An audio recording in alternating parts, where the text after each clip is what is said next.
I want you to see. Show you.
Big man. No.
frontier of the future.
There is so much we can learn in the universe.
beyond the haze of distance.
Let's put our living stereo stylus in this groove.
tosses wanna fight.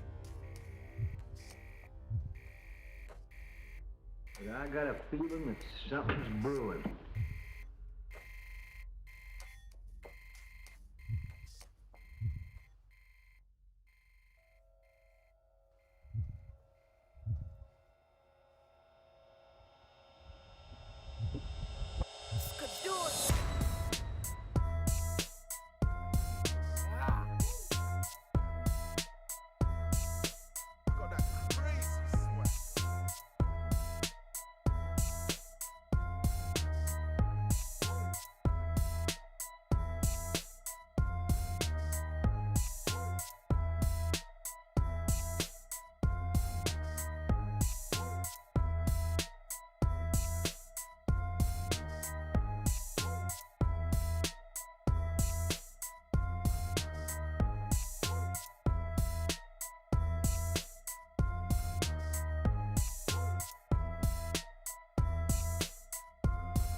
Come on, let me see your hands in the air.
Good evening, everybody. Oh, Saturday Night Gaming, isn't it good? We got Ulyss and Frederitos de la Vega. Oh, sorry, and the Last Day Company going head to head against each other over here.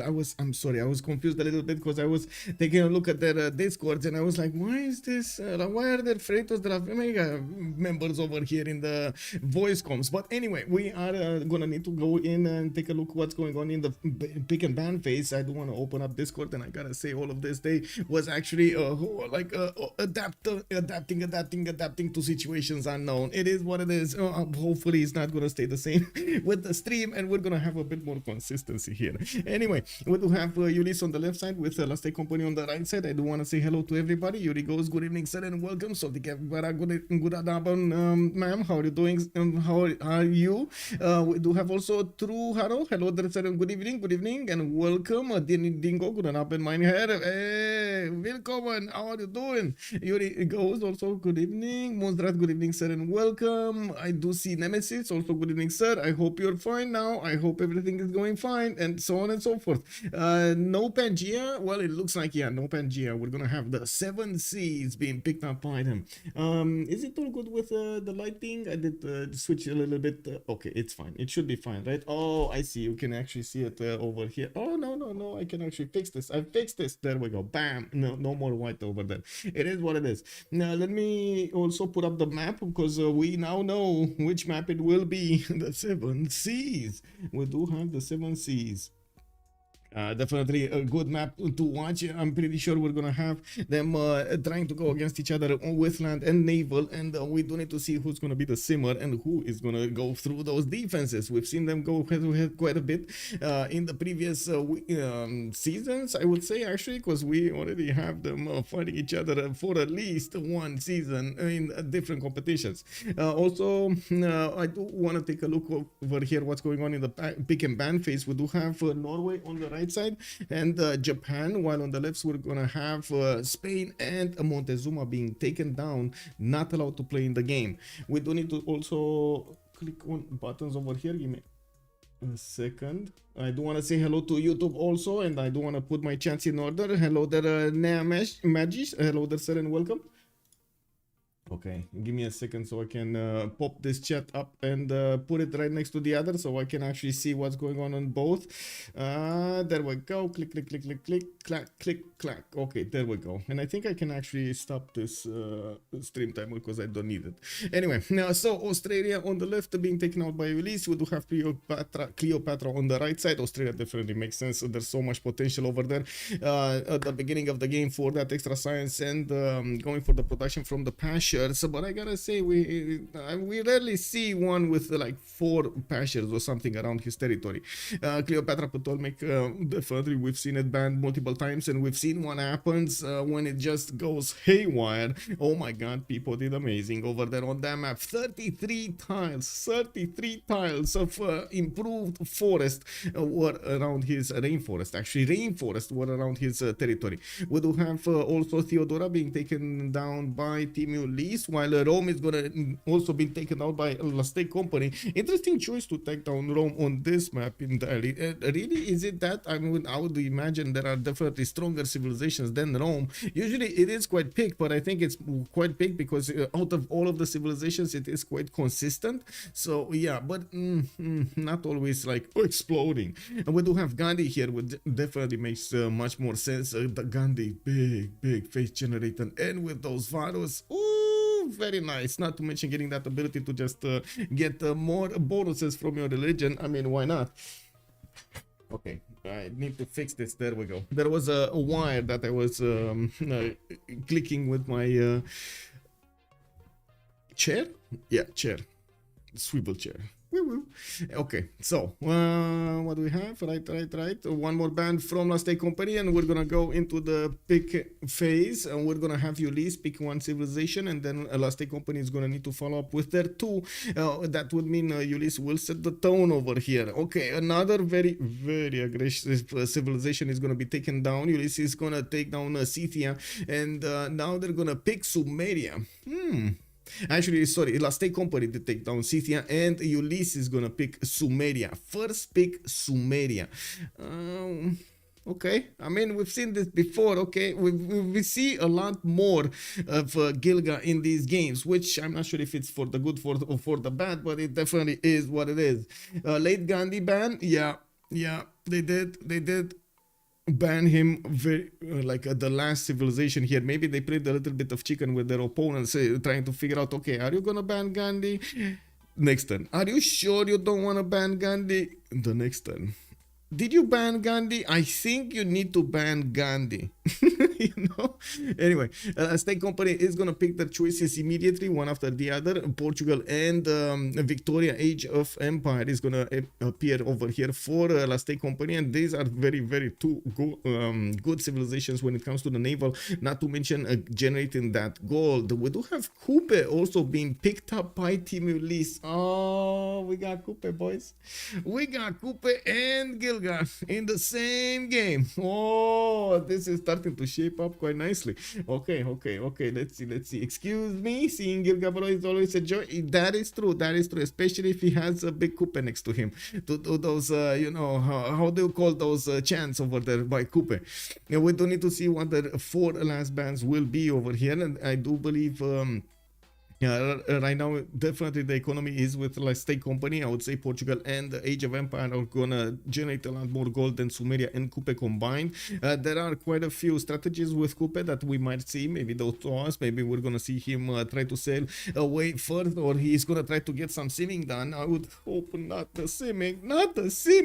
Anyway, we definitely want to see those tours appear in the game over here and manage to do amazing against their opponents. Also, yeah, we got Coupe. We do need to take a look here. Chandra Gupta has been taken down by Last Day Company. That is the Indian persona that gets quite a few general points and bonuses towards his armies from those encampments.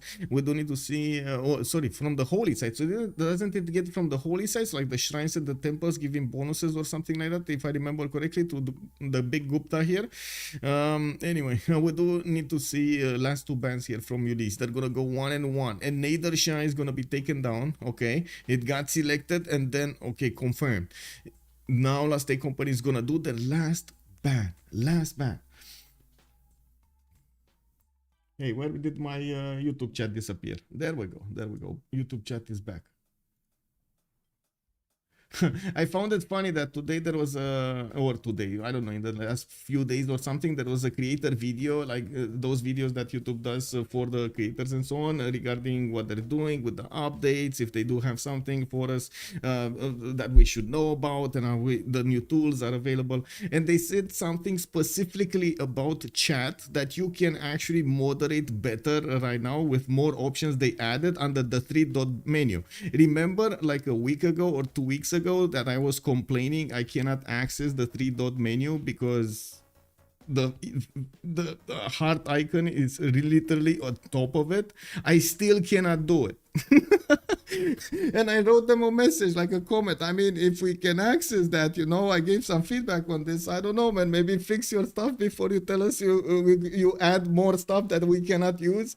You know, I don't know, it's very weird, but I guess nobody saw it, man. It is what it is. Nobody saw it. It is what it is. Too much feedback, that's the problem. Too much feedback, right? Who's gonna have the time to actually go and take a look on all of the comments and so on and so forth, you know? Yeah.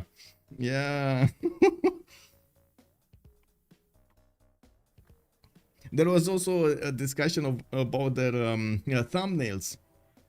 I'm not sure for what reason, but they are giving thumbnail options to some shorts, like content creators for some shorts, and for others, you don't get any option to custom the thumbnail, even though we did have it like 2 years ago. I remember I was making some of these. And they're telling us we can actually do stuff with the thumbnails now and so on. No, we can't. Like, we cannot for a long time now. Wow. Okay. I mean, it seems like there are like multiple departments that are not talking to each other, and there's like so many how to say, inconsistencies in their plans. It's unbelievable. Anyway, let's take opening here with Persia coming up on the right side. We do have Ulyss also going for Khmer, or at least debating if they should pick Khmer. We do need to see their fourth civilization also being picked up here, and it's probably going to be right after Khmer. I would imagine they're already thinking about how the next two civilizations should actually interact with the first two, and we do need to see if they're going to achieve a balance that they definitely want here. They are going to go for a face generator if they're going to pick Khmer. It is quite good as a civilization here, and we've seen, oh, wait a second, he didn't lock it in. Timed out. What is this? It's Khmer. It is Khmer. Okay, it is Khmer. Okay. Okay.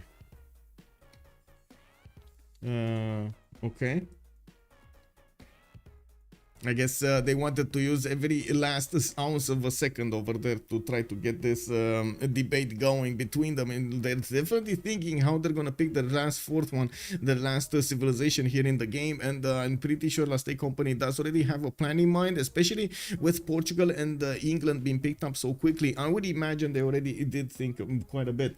Oh, wait a second, we got some notifications here that I think I missed, and I don't want to miss them. I know why I missed them, because my power settings my sound settings were different. There we go. Now I can hear. Lot of, that's what happens whenever a giant tech company buys a small specialized company. Lots of inconsistencies. I mean, I would go a little bit beyond that, and I would say there needs to be somebody that actually controls all of the flow of information and directs every one of the outputs of the little departments in some form of another, and also gives feedback back. If that guy is not working, I mean, you're gonna have this inconsistency. I don't think it's related to a big company buying a small company. Or it is in some form. Maybe that guy that was doing this is not doing this anymore, or got fired and they couldn't get a replacement or something. Like in that sense, yes, definitely. We do have Vietnam over here picked up by Team Ulyss, while on the right side, Last Day Company is gonna need to go for their fourth. And yeah, let's go Vietnam. I wouldn't have said Vietnam, to be honest. Like Vietnam, I guess if Malm would have played this, but Malm is on the other side. Wait, is Ulyss gonna try to actually use Vietnam directly against Malm to see where he breaks? Last Day Company has 3 gold generators. Yes, they're very big right now, very big. With I think they're gonna put their eggs over here on Lincoln. They definitely are thinking Lincoln will have the opportunity to go against somebody, and yeah, we do know that Lincoln is very, very, very strong. If he does manage to get things going, it's gonna be quite a pain to stop those units. Let me switch the screens here and also put up the predictions for how many remaps are we gonna have during this game. We do have 7 Seas as the map chosen, and possible answers are going to be 0, 1, and 2, and a 10-minute period for the prediction to run over here. So put your points in. You're saying also Ulyss has no gold generators. That is a problem. That is 100% a problem there. We've seen, and well, I guess no, I would say actually, wait a second, they do have Coupe here that I would say it is a gold generator. I'm pretty sure he's gonna start up with his harbors instead of anything else, and I would imagine also Gilgamesh will want to go at Temenaki. Not saying it's that big, but anyway, he's gonna get the science from that, and then will want to go for commercials also. Now, we do need to see what will happen with Patriu and Jayavarman the 7th, because I definitely don't believe that Khmer is gonna manage to do that much amount of gold during the game. Yes, you can actually try to mix the normal strategy that you'd go for Khmer, the normal build order, into something a little bit more compressed, a little bit more adaptive, I would say, with the economy, but it's still gonna require you to get an extra district slot over there for the later on game, because you just will not have the other ones. So we do need to see if he's gonna go for feed the world over here to get more food, or is he gonna go for his work ethic. Definitely work ethic here, it's extremely strong on Jayavarman. Well, it used to be stronger actually actually, because he did get the +6 faith into production, and woo, yeah, baby. Anyway, we do need to see how this is gonna be played out here. And talking about notifications, thank you so much for the follow, Korans. Also, Noam Bajic, good evening, sir, and welcome. I do see Whiskey Arvin, hello there, sir, and welcome. And Burning Red, good evening, sir, and welcome. Ludwig Lincoln, it's wait. It's Ludwig. It's Ludwig the second. It's Ludwig the second, actually. Wait a second. This is the. I totally mixed this. I thought it's Lincoln. I like in my mind there was like no other option. They're actually gonna go for. Wait, Chuck is okay. I think Chuck is on a mission right now to prove to us that Ludwig is actually a good civilization. Okay. I mean, yeah. Okay. The secret weapon is playing again. Yes, we do have Sandro Games in the game with Leech and with the Historia and Hazagi on team Ulyss. Oh my god, man. It's big names over here. On the other side, Last Day Company coming in with Mal, with Chuck. And I did miss the other two. I'm so sorry. Okay. Anyway, we're gonna see them now, right? I hope we're gonna see them now. Please tell me that we're actually gonna have team. Okay, there we go. Sambro and Captain Morgan. Sambro and Captain Morgan are gonna play for them, and with Mal and of course Chuck. Ludwig has been played successfully on CPL lately. CPL is not teamer though. Yes, I mean there's a very big difference between FFA, for example, and the teamer settings. Not to mention the meta, the expectations that you should have from the game, and so on and so forth. It's way different. It's way different. Maybe, I mean, I'm pretty sure you can do what you do in teamers in an FFA, but it's extremely rarely that you can do what you do in FFAs in teamers. Most of the time, you're just not gonna have those opportunities or expectations, because again, the fact that the resources are being combined between them, are being coupled together, that is quite a problem. Ludwig has been played successfully on CPL. Okay, I did read this. Okay, let me put back my chats, and I hope my settings are fine. And chats 1 and 2. There we go. Also, Max, hello there, sir. I don't think I actually said hello, but there we go. Okay, so let's take a look at Persia. We do have Cyrus here, Captain Morgan on the coast with a 3-2-1 spy style on the right side. While he's going to need to buy that out, I'm pretty sure his teammates are going to give him the gold. In the south, he's going to have a reef fish that he can use to actually add more adjacency towards campuses in between those. I would imagine also Govern Plaza could be placed in between, but I do have to point this problem out. He's going to need to get bronze working, and this is something very icky for the players when it comes to them not actually needing to go to war against somebody, but then they do need to get bronze working to get rainforest chops or put down districts or get the iron for their teammates. That is something that a lot of the times the players are trying to stay away from. In this particular situation, I do see Captain Morgan is going to be the opponent of Jaya Varman the 7th, so he would have the opportunity to actually go full into Khmer's territory if he wants to. It's kind of bad, I would say. Like, look at this territory here. It's just full of hills and rainforest. I'm pretty sure it's good land to settle, but it's kind of a bad land to fight in. It's gonna take him quite a bit of time to get there, but let's see how they're gonna try to put those cities in together towards each other, and we're gonna need to see where the front line is. I would imagine it's gonna be like one city over here and probably one city over here. This would be nice, and this would I'm sorry, not that one. This would be nice, the oil one, or the 2-2. You don't really want to settle on the other side of this river. You're just gonna be not giving yourself an extra +5. Okay, moving forward, we do have on the other side. This is a bit of a weird 7 seas. I gotta say, it's like, you see, it's like really wavy over here. Do we have like a cat face over here on the right side? We got some what do you call them? Those things from the caves, like stalagmites, stalactites, something. I don't know what to call them, but I remember there was a proper name for those ones coming from the top and the ones coming from the bottom. Anyway, now we do have Vietnam here with quite a few mountains. Matterhorn in the north, only 2 tiles though. That's a bit unfortunate. We do have him also with a few rivers that he will get his housing from the fresh water. And I do notice he's gonna have some cottons blocking his perfect campus as well. It's fine, it is what it is. He's not gonna have features there anyway. He didn't need those. I mean, the cotton is beautiful, right? You get some cotton candy. Anyway, no. We do have also him with distance towards Maori. I do notice they're gonna be allies over here, so I would imagine at some point they're gonna want to trade with each other. We do have Sandro with the possibility to go on the eastern side and put a city over there so he can trade directly to the capital of Kupe. Of course, Kupe would be able to do the same thing on the left side if he wanted to. We do have also Vietnam next to the coast of Persia, and they are opponents. It is what it is. We're going to need to see if Captain Morgan is going to be bothered by some Vietnamese boats, even though I don't think he will. He might. I mean, you know, let's not take out a scenario before we actually know the answer. Let's just think of all of the possibilities and then narrow them down as we go through the game and try to figure out what's going on here.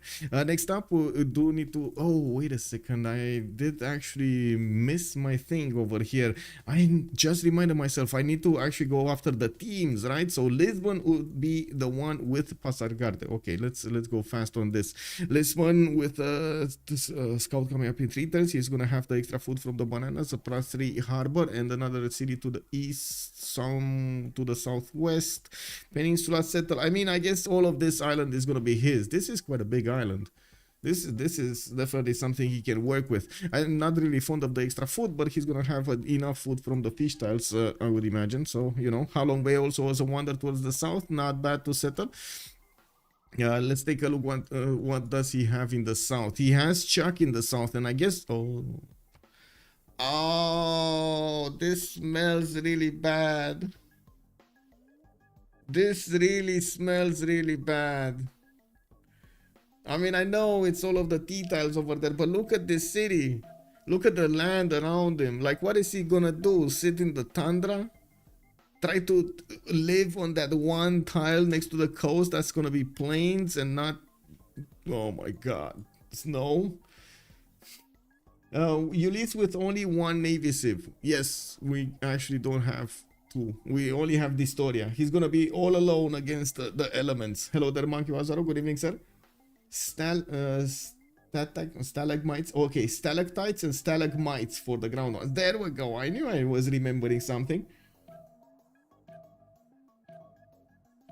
Wait, Monstrath was also saying place campus on May style. Place campus on May style. Let me see what. Okay, place campus over here. Yes. And then you're saying also. Oh, yeah, for sure. This is going to be a +3. But I was thinking over here he would need the Gavron Plaza to get another +3, +4 actually towards his capital city. In between that fish tile, the Gavron Plaza and the capital city on the banana. But you need both irrigation and you need also. Bronze working to actually get the rainforest out. Okay, let's move on towards Victoria and see it really quickly because they did start off the timer for the game and we're already turned 4. London gonna get a settler out in so gonna get another scout out in 1 turn, and I do see he has a dice tile on the left, so he's gonna have an easier pantheon. He probably did buy that quite early because he does have 3 faith right now in the bank. We do have him also with a possible city towards the northwest next to that mountain, giving him access to another tobacco while he can try to settle the west and the east. We're going to need to see what is he gonna choose. He does have Maori on the west side that he's definitely gonna get to fight if he's gonna put any city here, while Sumeria in the southeast is also gonna play some catch up with him at some point. By the looks of it, Uruk can definitely rise his armies towards the English cities. Rise. Anyway, we do have Sandro Games also. We talked about him. Liege is here.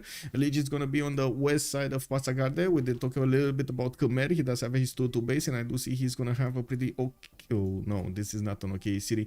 Over here to the north it's gonna be an okay city. Over here to the east it's gonna be an okay city. That is not an okay city. Like, where are the tutus? Where's the food? There's nothing here, man, except this J tile that I don't think is that worth to actually get. But anyway, now I'm pretty sure over here the tutu base and getting access to truffles, getting access to some spice tiles in the north is gonna be his priority. We also have him with the possibility to go on the coast, and I do want to point out Leech is gonna be on the same coast as Portugal and Ludwig. So I'm pretty sure West Coast is gonna be off limits for him unless he actually wants to trade punches with both of his neighboring naval civilizations. We do have Distoria also, Coupe over here getting his builder out. Also a settler coming up in 410s. I do notice he's gonna have a decent amount of coast and not gonna be that bothered by his next door neighbor, by Vietnam. I'm pretty sure all of this coast is gonna be his to settle, and we're gonna need to see him expand into some land tiles over here. I do want to say there's not a lot of features over here in the south, so he would get that easy free plus production, but there are quite a few tiles in the north and he's gonna get those extra points of production. If wait, they didn't take this out, right? We didn't see Coupe for a long time, but I think he still has the production on features, right? On woods, unimproved woods and reinforced gain 1 production once early empire is researched. Okay, there we go. And he does need mercantilism for the next one. Now, okay, so we're down to 1. We need to see Hazagi spawn. Hazagi with Sumeria. Looks like he did improve 1 fire, got the irrigation boost, and now it looks like, well, that river flooded, but it didn't actually touch the farm. That's good. We do have him also pumping out a settler in 2 turns, and I do see him scouting out the east side here. There's a lot of floodplains that he could use, and I'm pretty sure that Temenanki would be quite viable, not to mention coupled with the ziggurats and everything. We do need to see if that's going to be his choice, and I am really curious if he's going to go quite early for a city on the coast. He can try to go for the tobacco, or he can try to go towards the north, putting him much closer to the English cities, but he doesn't have a scout towards the north, and by the looks of it, we do have only 1 more turn to see this happening. Ooh, Lady of the Reeds and Marshes already got picked up by Hazagi. That was quick. Team names, yes sir, yes sir. We got the remap vote going on here, so we still need to wait a little bit more for everything to happen, but let me actually put up the team labels in the meantime, so we have these here. Thank you for reminding me. Okay, left side is Last Day Company. Okay, right side is Team Ulyss.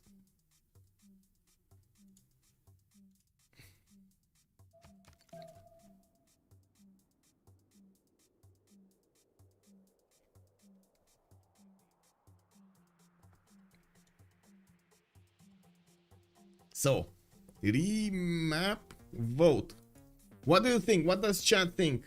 Dibisli, good evening, sir. What does chat think? Do we have them wanting to remap this or not? How is this gonna go?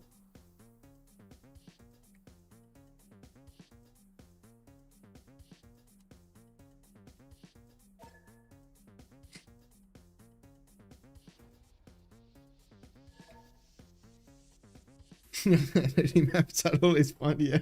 Those buyers, good evening, sir, and welcome.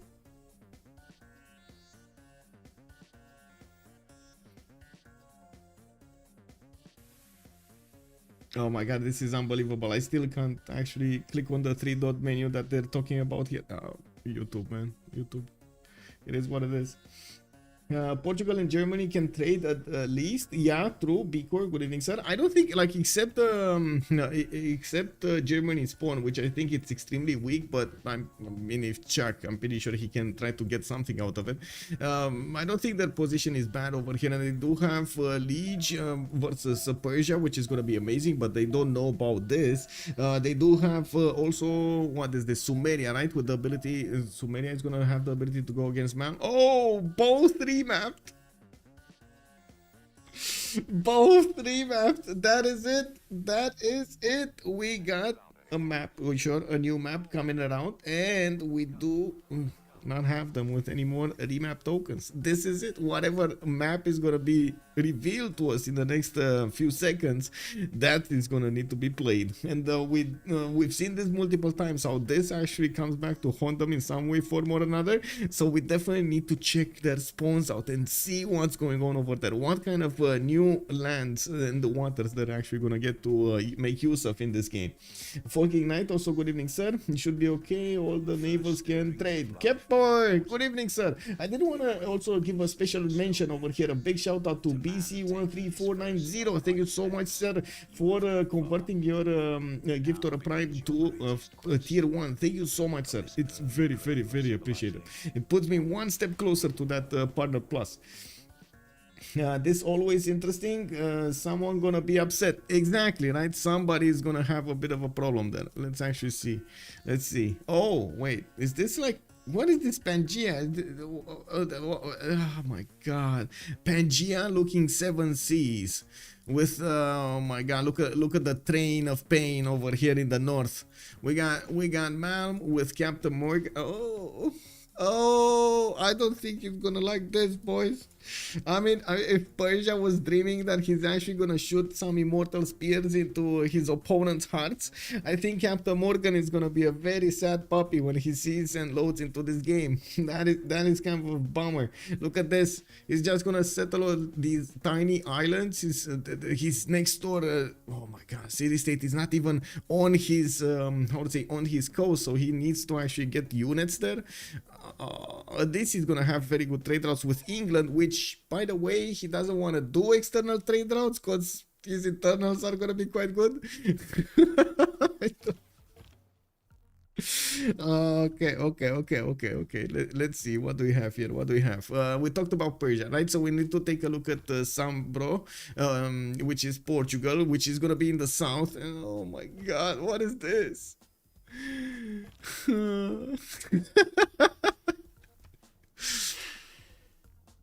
I guess internal trade routes are gonna be fun. Very fun for Sambro. Very fun. Pauline! Where is Pauline, by the way? Where is Pauline? And yes, Oleopsin. Pauline! Captain Island? Yes. Go JP, good evening, sir. Resources off, can't see. Oh, wait, can you see them now? It should be now. I mean, I don't think I changed anything. Usually it does happen that at the beginning when we have that the fog of war activated and so on and so forth, and the players didn't actually load into the turn, like the game didn't start actually, they cannot move anything and so on. The icons for all of these resources are just not gonna spawn. You can see them, like the graphics are there, but you cannot see the icons. Anyway, for Tulabelli, also Auckland. Yeah. Or wait, did you call it Auckland? Yeah. Anyway, let's actually take a look here. Next up, we do have Ludwig II to take a look. Let's wait a second. I do need to actually do this properly. So Passagarde gonna have iron. Okay, he's gonna have horses in the north that are gonna be third ring, and I'm pretty sure he's gonna put a city there. Oh, I'm making the mistake of going for a second scout. Man, I think Captain Morgan still has hope. Like, not gonna lie, I definitely think he still has hope about this spawn. He thinks, okay, the game is not gonna do me like this. It's definitely not gonna do me like this. Please, scout, I demand of you to find more land. Yeah, I mean, it's not gonna be that much, is it? Yeah, it is what it is. Maybe he's gonna, maybe he's gonna get a builder or something from Preslav with that scout. It's gonna get his payback. Usually the players in these certain situations, they do try to go for like monuments first or a builder first to try to improve their chances of having a high tempo, and also how to say, getting some return out of that unit they built. The scouts in this situation, which of course he doesn't know about, I do want to point out, his vision is limited. He doesn't know how much he has left or right. So this is basically like the go-to procedure that we have. You want to get scouts out so you can actually get more land, discover, then see your possibilities and so on. It is what it is. He's probably gonna find out, I'm pretty sure, in a turn or two, that his land is actually not that much much land, but he still has hope. I gotta respect this. He still has hope. In 10 turns, Persia is going to be like, why you bully me? Yeah, exactly. That's what I said. Someone will be upset, and it's Persia. Oh, the Beasley, I think there are multiple ones upset. Let's actually go through this, because look at this. The Beasley, look at Sambro. Do you think he's gonna be happy with this spawn? He has like 3 cities that he's gonna get to place in the south. No city state to trade with. His only possible trade routes are gonna be quite far away. Like he needs to get here. Here? No, not even here. This is an opponent. Wait, no. On the right side? No, not even that. He doesn't have anybody to trade with. Like, it would have been England, right? But look where England is. It's so far away. They're never going to get a city on each other's coast. Yeah, it is what it is. Well, we do have Lisbon getting his scout out also. This does make sense. He will get the Motalatsi cannon to settle on the east side, and I do notice he's gonna benefit from an iron tile in the second ring and a horse tile in the third one. We do have him with okay-ish. I mean, I wouldn't really call this okay-ish. This is low tempo. He has production, but he doesn't have the food. On the west side, he can definitely put a city here, aqueducted later, and get more adjacency towards industrial zones. Has a few 2-2s, not too many, but not too bad. Also, this rift tile does really excite me over here for the +3 campus. I really like this.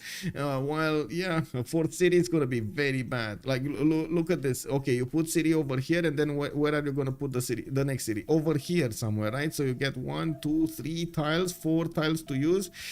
Okay, you want to improve the truffles, but then you actually need to send your people into the forest that is filled with snow, and it's very cold, and people get frostbite, and it's very bad. Why do you want to do that to your people, you know? Anyway, yeah, let's actually take a look over here. What do we have on Chuck? Because, yeah, Chuck over... Oh, I see some light at the end of the tunnel. We got Chuck over here with a seal tile. Okay, you know, extra culture from the beginning is good. Multiple tiles that he could use. 2 2s and 3 1s here. Could definitely improve that honey tile. Pretty good city in the second one. A rice tile to give him the extra food, while he is going to have a really good settle on the east as well, getting him access to another amenity, the fertile.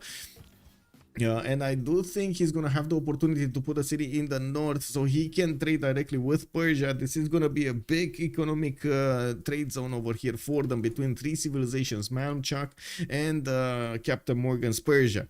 Well, we do have also Munich benefiting from a horse tile in the second ring. I do notice his iron is gonna be third ring in the north, and well, that's a bit expensive. He also has one in the south. That's a bit expensive also. And we do need to see if he's also gonna want to do something about his next door neighbor, Liege. He is kind of far away, but he does have 2 of them, right? He has Sandro on the east and Liege on the west, so I guess a perfect position for him to try to do some shenanigans there. Now we do have also to take a look at Malm on the coast towards the northeast of Vietnam. He does have, no, he doesn't have a continent split. Oh my god, not a single city that he can put on a continent split. And in the meantime, Coupe is gonna have 3 continents. Anyway, we do have England here with his 2-3 cocotiles and the 3-2 banana. Actually, this is an okay spawn for him, a +3 campus, while he could put one next to kind of a bad harbor here, but I'm pretty sure he's gonna put the harbor in the south, and he could try to get a government plaza in between. I don't think a canal is necessary here. He already has the city of London canaling there. Definitely can place a city on the southwest on the cattle tile for the extra food, and another one in the south that he, oh my god, look at the cocoa, he has 3 cocoa tiles in that city. That's so much gold immediately from that city center. Okay, I think this is decided, right? This is the best city that he could place. Come on, London, you need to get there in the south. Yeah, London needs to get there. Coupe should carry Ulyss. Yeah, silver cotton truffle. Captain wanna die. What's between Khmer and Sumeria? Where is I don't know where Khmer and Sumeria. There's nothing. There's well, I guess mountains. Yeah, mountains. They could set up coastal trade routes though, through the north or the south, whatever they want. I'm pretty sure both are viable options. Let me come back to big boy here. Where was he? Malm. We do have him still needing to make a choice for his settler if he's going north, south, or southwest. We do have him. I don't think he. Wait, did he discover? Oh, he doesn't know. Oh, he doesn't know. Yeah, I mean that's a bit unfortunate here. I gotta say, I mean, he made the next best choice, right? He went for the cattle tile, so he gets those extra points there. Extra points of food, quite a few tutus to work, and so on. I mean, it's not gonna be bad, but yeah, not really the same quality, is it? You know what would be funny? If he would have been seeing this settler, like moving around, like the other side of the lake over there, and seeing with the vision all of those cocoa tiles in the distance. And he's now discovering them and he cannot get there anymore. You know, drooling on the other side of the lake. It is what it is. He doesn't know. Yeah, he doesn't know. It is what it is. Sandro Games, let's see what's happening over here. Sandro Games is next to him. We do have Oh, Sandro Games again, the secret weapon is coming out to shine over here. Sandro Games not wasting any moments, trying to get an advantage. He's moving against his scout and wait, did he get discovered? No! Oh my god! Look at the tile! Oh my god, the one rainforest blocking the vision of the settler. Is he gonna lose it? Is he gonna lose it? Oh my god, let's get big prediction going on really quickly over here. Is he gonna lose this or not? How many remaps? We did have one remap. Okay, let me finish this up. Blah blah blah. Fortuna Belly. Wait a second, it's a 6 cocoa tile city. Now I do notice man is moving forward and this scout will not have enough movement to actually take the settler next turn. I'm actually curious, is he gonna settle the maze? Is he actually, I mean, he could settle the maze, that's not the problem, but, and I'm pretty sure he can settle the cocoa next. Did he just blocked himself over here. Okay, we didn't have time to get everything going. Karima King, good evening, sir. Catching Misha alive for a game including Sandro Games, Notorious, Dido, Silence, Nuclear in a long game. Colorado, good evening, sir, and welcome. And Chad was saying he won't lose. He won't lose. Yeah, there was a chance that he would have actually gone the other side, to the left side. Anyway, England did get Slinger out and he's going to push back the scout. I do notice he did successfully get Manchester down and we do need to keep on watching what's going on here. Vietnam moving his first settler towards the east also. Going for the third one. We do have him opening up with bronze working. He's going to get an iron tile to improve to the northeast. And I do notice he's going to have these horses in the south in the third. We do need to see where is he going to place his next cities, but these are enough of these forests and rainforests, unimproved ones, that he could use for those districts. I'm very curious how he's going to get his Thun setup going, because I would imagine the iron actually appearing over here is going to throw a few wrenches in his plans. It is what it is. It would have been nice to actually have Gavron Plaza there, or any, how to say, the triangle of Thuns. Oh well, it is what it is. Sandro Games moving to the east, and we do need to take a look at Liege now. Let's see. Angkor Thom getting a holy side. This is going to be a +2 with 1 foot from the river. Shri Pada settle on the west for the extra foot from the sheep tiles, not to mention those tiles, and with the extra faith on the Shri Pada. We do have also him discovering his northeast. I did notice he has scouts on the east side, actually taking a look at Germany. And I do notice we got quite a few things happening here. We got a scout with warrior fighting each other. Oh, Deep Easily, thank you so much for the gift. Thank you so much, sir. Burasera, Heinig Dave, hello there, sir. Vietnam forced to go bronze due to its unique features. Yeah, basically. It is what it is. Vietnam gameplay. We do have to take a look at resources here. Angkor Thom gonna have an iron tile to the northwest, and I do notice his sources are gonna be quite far off in the east side, where he's probably gonna need to put a city anyway. So we do need to see when is he gonna get that going. Okay, we do have Distoria, big coupe over here, getting his triple continent split for the more amenities. We do have him also getting a settler out in 3. It is a bit confusing with the color. I mixed this with the Aztec actually. story, like immediately my mind when I see this color is like, oh, Aztec in the game. And I'm thinking, yeah, multiple continents. Yeah, it's not Aztec, boys, it's actually Maori. Very, very rare sight indeed. We do have him with some horses to the northeast that he could improve. He has a 5-1 fish tile to get the extra food from, and I do see he put his city in Garwahaya,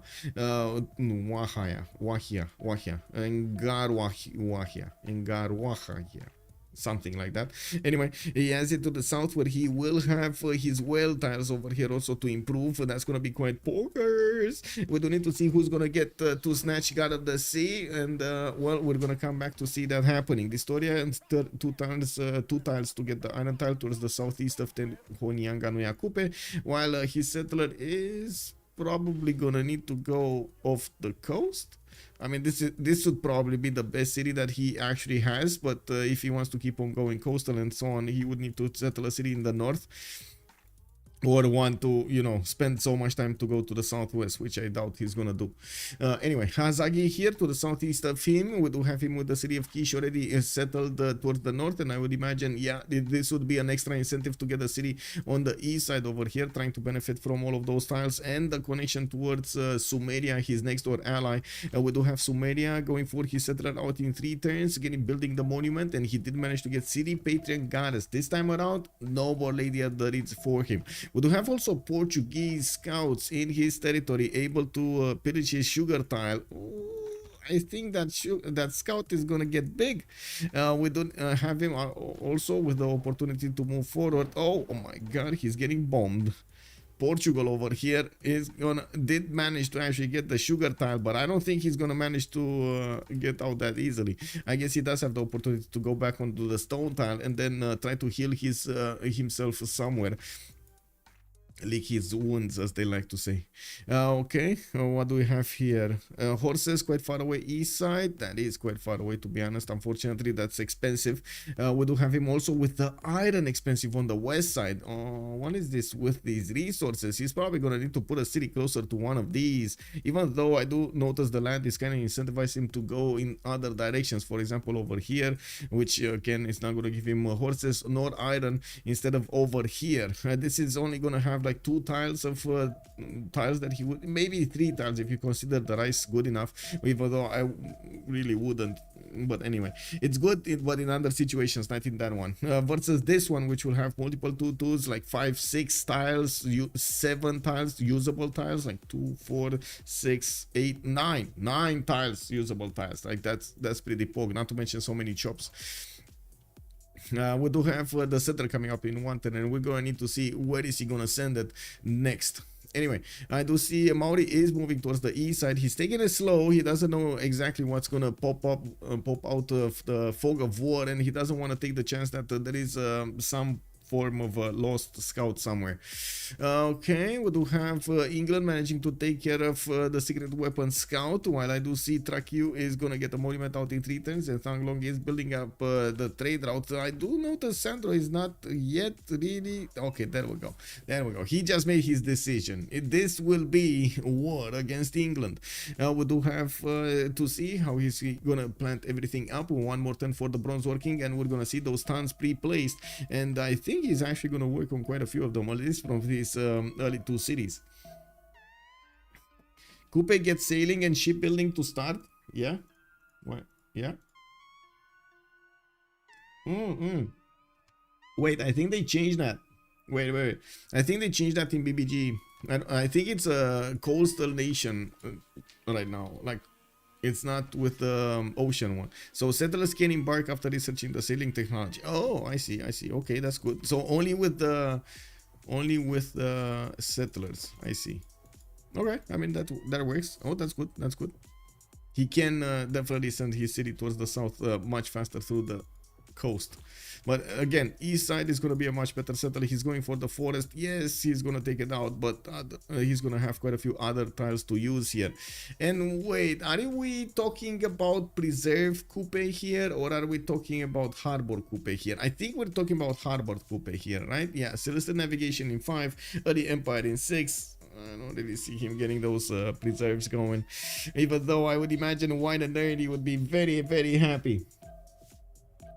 So bad camera work. Okay. Whoa. Hazagi stole a settler? From whom? Hazagi stole a settler from whom? Wait. Where did you see him steal a settler? Oh, I see. I see. I got it. I got it. I got it. We got it. Hazagi stole a settler. I see now why you're calling me out that I'm very bad at camera work. Hello there, Natro. Good evening, sir. Chokela, good evening, sir. And thank you so much for letting us know that Hazagi did steal a settler. We're watching what's going on over here. Sambro is going to want to get it back while they did buy him a warrior. We do need to see if this is going to have an opportunity, if he's going to have an opportunity to take it back, because I'm pretty sure Hazagi could just delete it and not let his opponent actually have a chance to take it back. Also, I don't think these two warriors are strong enough to take that war card. They do need a third attack on it. Coupe on the 7 seas, yes sir. You cannot go into the ocean line with just shipbuilding. Yeah, okay. So that's another one of the descriptions that we didn't see. Anyway, it is what it is. Since I can actually, I need to take a look at this action over here. We can talk about the great switcheroo. Look at Hazagi's worker go. Vroom vroom. He's getting the settler out of there, man. Oh my god, that was fast. And looks like Portugal's warriors are being left behind over there in the smoke. Okay, look, in the city states we do have Vatican City, Yerevan and Armagh for the face generation. We do have Zanzibar here also for the gold. I do see a CAD with Preslav and Lahore for the military, and I do see industrial zone with Auckland and Johannesburg. Zanzibar is going to be the only one for the trade benefits, but it's a really powerful city-state over here for so many amenities. I think they got toned down, right? It got toned down a little bit. It was a bit too much. Whenever you had this, you had all of those bonuses on your civilization. This is going to be extremely costly to Portugal. Not only he has kind of a weak spot, but he also did lose his second settler, not the first one, because he already put Evora down, but at least the same problem remains. He's going to be one city less, and he's going to be, instead of making something like a builder in his capital to increase his tempo, he's going to need to make another one of these settlers. And there we go. The Sumerian worker gets out of there. He's out of there. Hello there, Saint Kurokawa. Good evening, sir. Portugal just keeps getting worse. Yeah.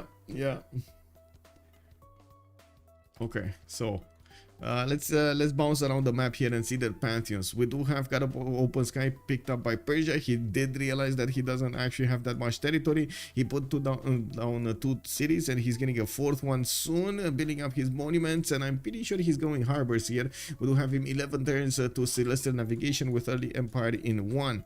Looks like also in the south, Ludwig did go for God of Craftsmen, so he's getting an extra point of production and faith from these improved strategic resources, while I do notice he's also going to get a campus in Berlin. He did put down a Temenanki and Great Bath. Wait, he's getting the points, right? He's getting the points from these anyway. Like he just needs to put them down, or does he need to improve them? All culture adjacency provide tourism, +1 culture. So wait, wonders incomplete or complete receive a +1 culture for every adjacent district as adjacency bonus, increasing to +2 after a political.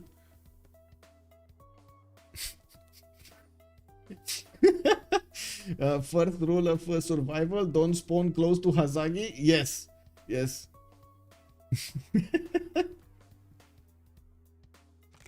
Okay, yeah. Well, I guess it is what it is. Anyway, now we do have more wonders being put down here, and I do see an archer coming up from Wuhan to take care of the Vietnamese warrior, and let's move forward. We do have Vietnam, still no Pantheon. Khmer, River Goddess, is getting his holy sites next to the rivers, and I do notice he is gonna get quite a nice setup over here in between his 3 cities.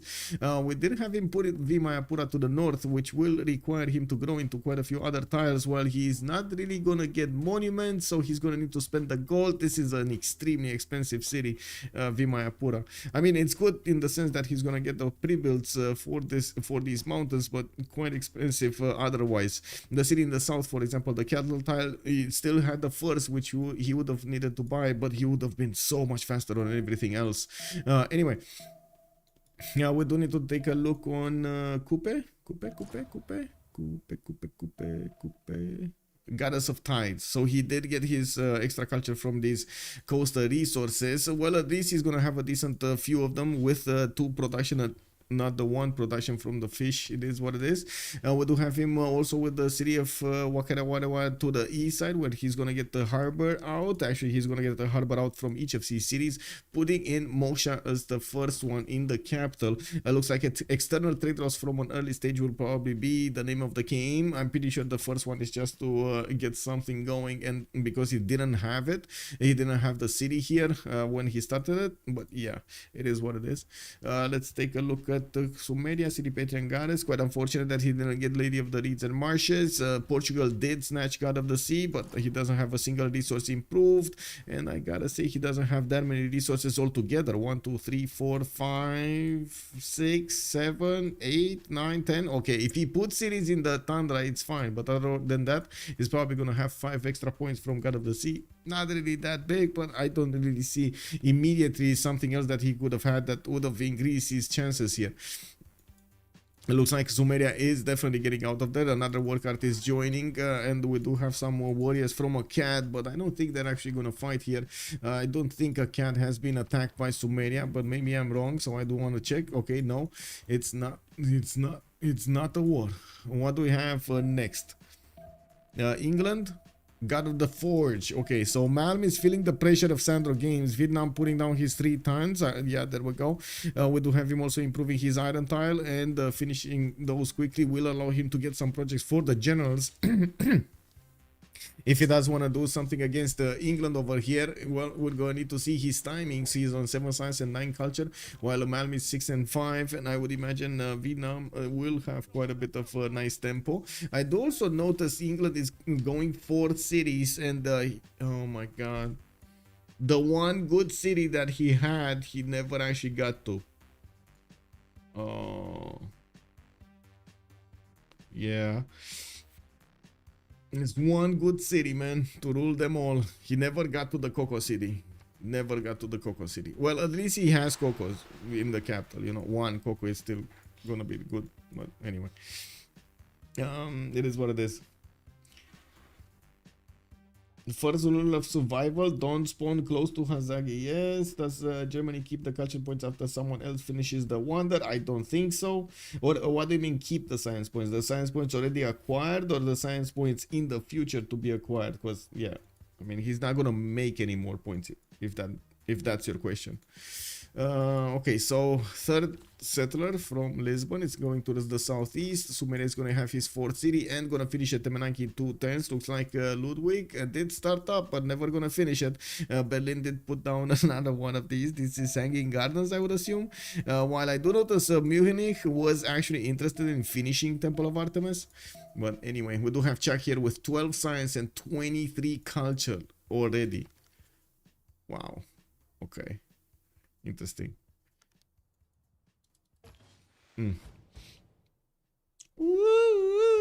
Hello there, Ensazu. Bonsoir, monsieur. Bienvenue.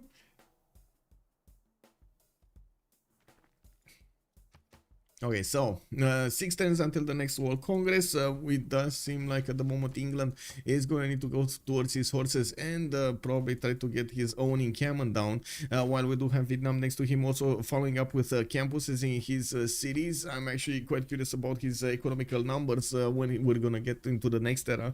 With Pingala establishing in Thang Long in his capital city, he's going to have quite a bit of extra science and culture. Remember, these stats do give him extra culture per turn from being next to each other, so that is going to be massive. When the third one is going to finish, that is going to give him quite a bit of a boost. Now, right now, it doesn't show up that much with only 9 culture, with 7 points of science. He didn't build his monuments in all of his cities, and of course, he does want to get his science more than the culture at the moment.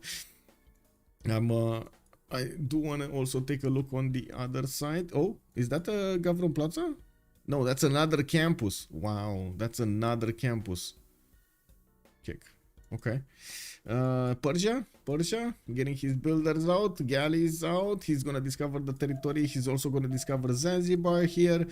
We do not have actually Germany going into the north to try to trade with his ally here with Captain Morgan, or at least not yet. But I would imagine he's gonna put at least one city here, either on the river or Don Fresh. Frevel, hello there, sir. Also, should put prediction up if Sandro takes city or not. Hasselmer, good evening, sir. You think on Manchester? I mean, yeah, you're not wrong. Let's see. Let's see. Prediction. Start prediction. Oh my god, wait. I'm not putting it in the correct thing. Prediction. Will Sandro take a city? Yes. No.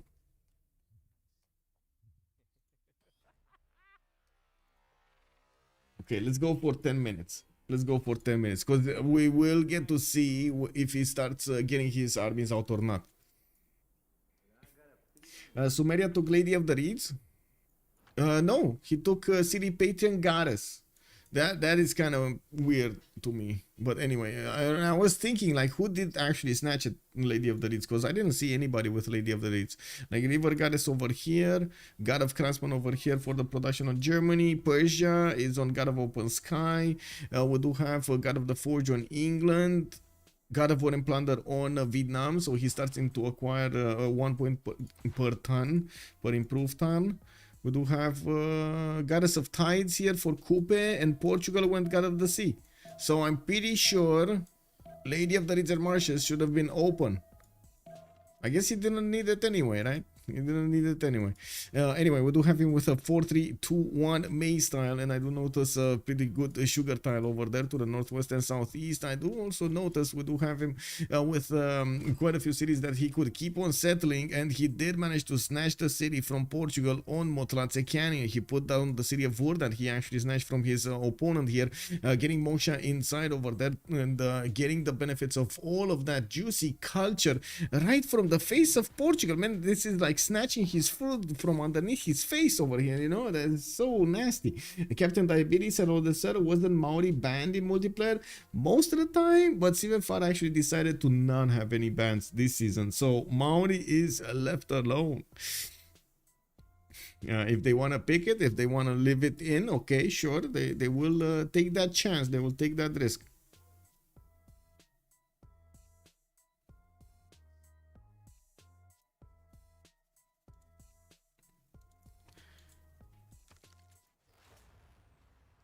Okay.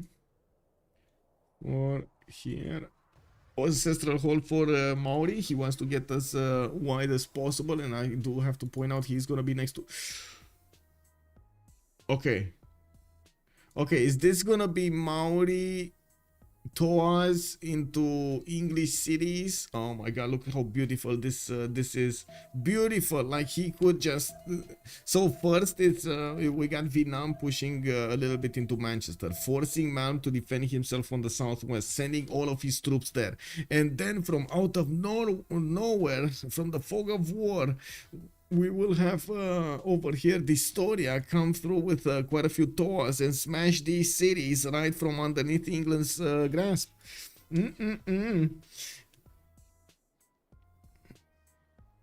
Maori did also get changed, yes. It doesn't spawn on the middle of the ocean anymore. It's a coastal civilization, and his boosts have been rearranged a little bit.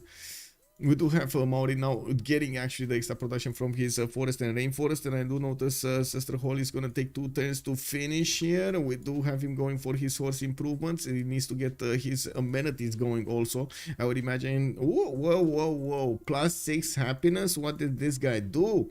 +6 happiness. Oh my god, did he actually, I was immediately watching Zanzibar there, did he actually get a pro? No. Oh yeah, I guess he did get whales. Maybe he did get them from their ally, or from his allies or something.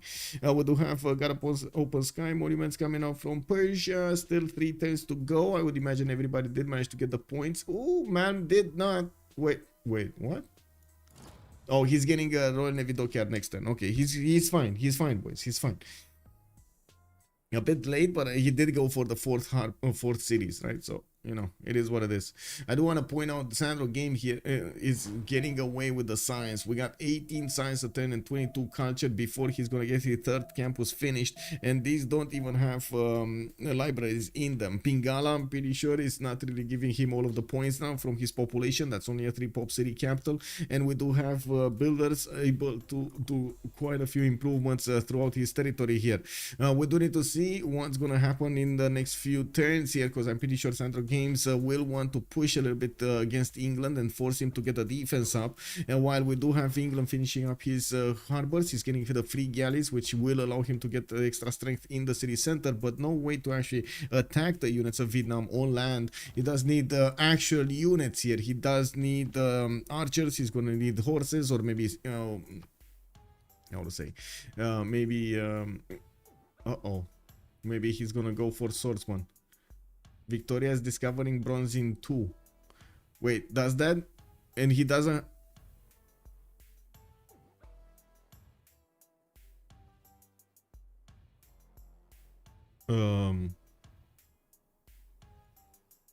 So Malm 210 bronze working. He doesn't have archer technology, which means he doesn't have horseback technology, because they're linked. That's like one after the other. Horse, archery. So on the other side, Sandro Games 2 turns away from horseback riding, military tradition in 1 turn, and builders getting out of his cities.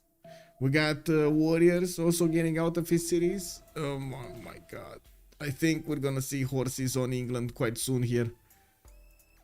I think Magnus is crazy from Malm. Magnus Eternals over here for, yeah, without the continent split. I gotta say, he doesn't have a continent split, so no extra trade route. Maybe with a continent split this would have definitely made sense. Now he's forced to get the lighthouses going, and it will be slow. Okay, Maori getting Eternals. Did we pass? Wait, we did pass the threshold, right? We did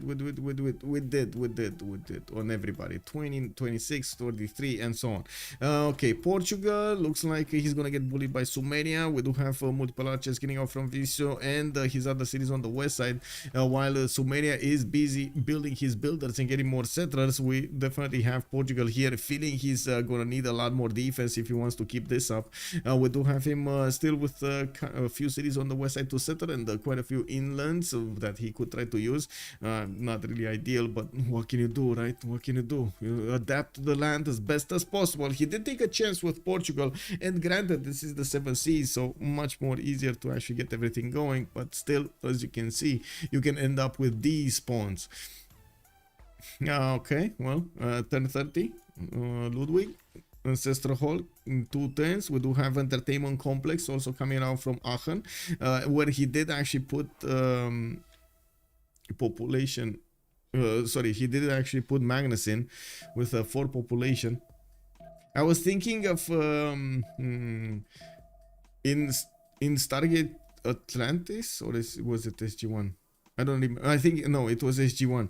There was at some point they discovered a very how to say big civilization that were helping out planets that were in need, but actually they were not helping them out, and they were called the Shen.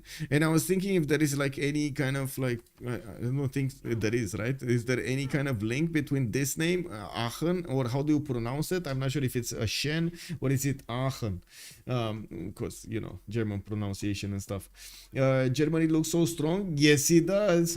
Yes it does. One hit wonder for sure. Yeah. Second one was perfect. Okay, it's Aachen. Okay, got it. Settled out in 3 turns. We do have Pingala in 3 also getting in there to getting him the extra science points he needs. It does seem like they're quite far behind when it comes to the science, but they're doing quite well on the culture with Chuck on 33. We do need to see also if Persia is going to start to get the shipbuilding. I'm pretty sure he will want it so he can get cities on the west side and even get onto the continent to the north of Khmer. We do have him discovering what's going on in Khmer's territory through the vision of Chuck, and it does seem like Khmer did manage to get get his work ethic with stewardship, and Watts is going to get his extra production from the shrines and his temples. Not to mention campuses will get +2 science, commercials +2 gold. Watts a little bit more faith, a little bit more science. Pretty good overall. Khmer is God, he's still actually needing to buy tiles over here in the city of Mayapura. Maybe he switched with his capital another 2 so he doesn't spend the extra gold. While we do have him with a builder that he's gonna get to improve 2 of these resources. This is gonna be quite nice for his peoples. We do have also him finishing up his monuments for the extra culture while he's on 13 times and 13 culture. 29 faith a turn here for Liege in a monumentality golden age. Now we do have Cyrus with a pen brush and voice golden age, 11 science and 24 culture on 4 cities, getting multiple harbors out with 22 gold a turn. It does seem like he's gonna do his job to feed his team as much gold and resources as possible. He did manage to get his iron with a government plot, I should say, on it, and I do notice his horses did get improved in the city of Ray. We did have him using Moksha in the right side, Magnus internals for quite some time here. Sambro, 12 science and 7 culture is over here getting his horses out. Looks like he might want to punish Sumeria for settling so close to him. We're going to need to see if Sumeria is actually going to get to horseback riding. Yeah, he's 1 turn away from horseback riding. I'm pretty sure he can get at least 1 horse out. We're going to need to see if that's actually going to be good, because it will take him quite a bit of time to resupply the city of Ur with new units if the units on the front of fall, or they just don't get made by the city of Ur. Now we do have Chuck here with a pen brush and voice golden age, and I do see him on 16 science, 47 culture already, 2 turning etc. from Munich, while I do notice encampments coming out from Berlin. Pingala is going to get there in 2 turns. He still didn't settle that northern coast, which Persia right now is discovering. We're going to need to see where his upcoming settlers are going to go to. We do have also Malm with 9 science and 19 culture, and about to get pressured over here by Vietnam. We do have swordsman actually getting out from the Vietnamese cities, and not horses. He's actually gonna go for swordsman. Oh, this is quite a disaster over here for England. This is quite a problem for England. We got a general and we got multiple units about to get out of these cities to fight off the English troops. And like I said, Maori over here is just gonna be so happy getting his cities, getting his units wet to take out Plymouth and Leeds. Let's actually take a look at the vision. Do they have the vision over each other? Oh, he knows. Coupe is here, but I don't see any defense, and I don't see him trying to get some form of vision, right? He would need to get the scout over here somewhere to see what's going on in the water. Coupe is much more dangerous when it comes to the well, not Coupe per se, but the Toas, right? -5 strength, has 1 charge to build the improvement. Yeah. 38 minute strength. Okay. Didn't they have also the ability to move much faster in water, or did that get changed? Because I don't see it any here. I don't see it in the description. Did that get changed also? Did the Toas get changed also, or embarked units gain 2 movement? No, this is where it is. Okay, it's the mana one on Maori, the 2 extra movement. Okay, got it. So he's gonna get it anyway. He's gonna get it. So that's gonna be so fast. Anyway, now we do have Sandro Games with 29 senses, 37 culture, making right now 5 great general points a turn, while Sumeria did manage to get general project. Oh, he did actually get a general project, and he got the first horse out. And I do see the first horses of Portugal barely coming out next turn. So not only he finished the technology later than Portugal, but he got the units faster than Portugal could build them. That sounds like trouble.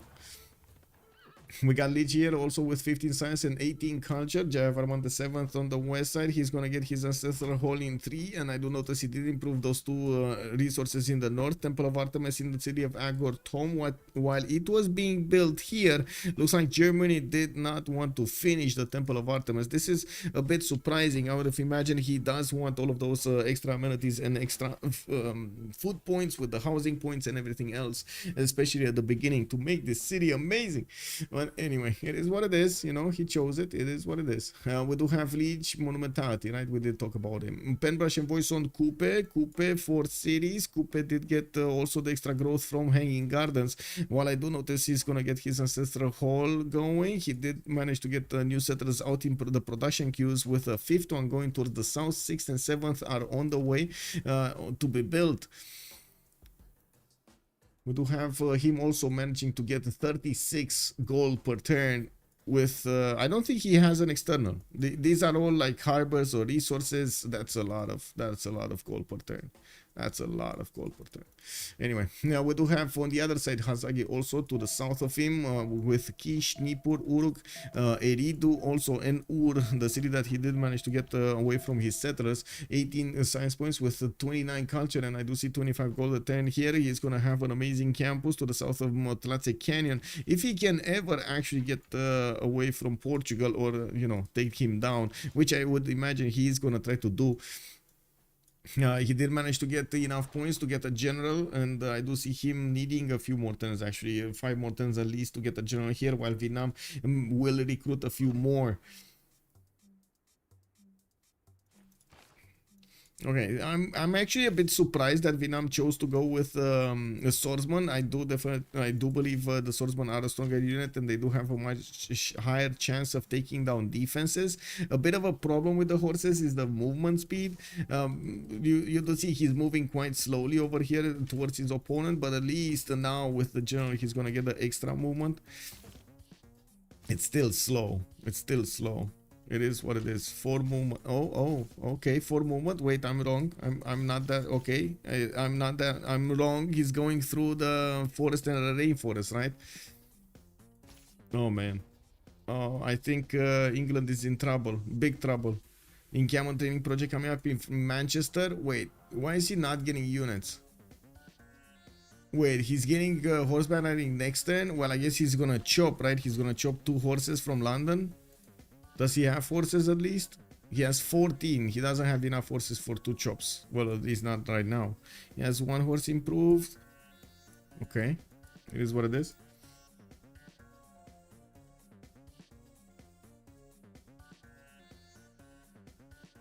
Hello, Sheeran. Good evening, sir, and welcome.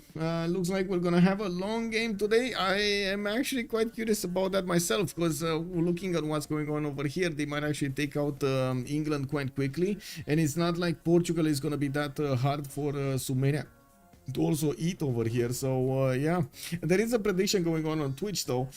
We are asking Twitch chat if Sandro Games, the secret weapon of TB Ulyss, is gonna manage to take down a Manchester or not. We do have him right now flexing his archers against these English troops, and yes, England did bring a horse immediately, while I do see he has another builder to check. I don't think he has enough horses to put into the production another horse unit. Now we do need to see also Vietnam getting his other units there. These are quite a few units that he will get to attack with in a very short amount of time, while England did not position his defenses at the moment. This is a bit of a problem, because if he does manage to get at least 3 tiles to attack the city of Manchester with units, I'm pretty sure that city is dead. It's just a matter of time. I heard Coupe got a nerf in BBG semi-recently. Anyone know what it is? Semi-recently as in like, what, 5 months ago or something like that? 3 months ago? It's he is not spawning in the ocean anymore. He's spawning on the coast. Is Coupe Seymour fight position? I would say he's half-half.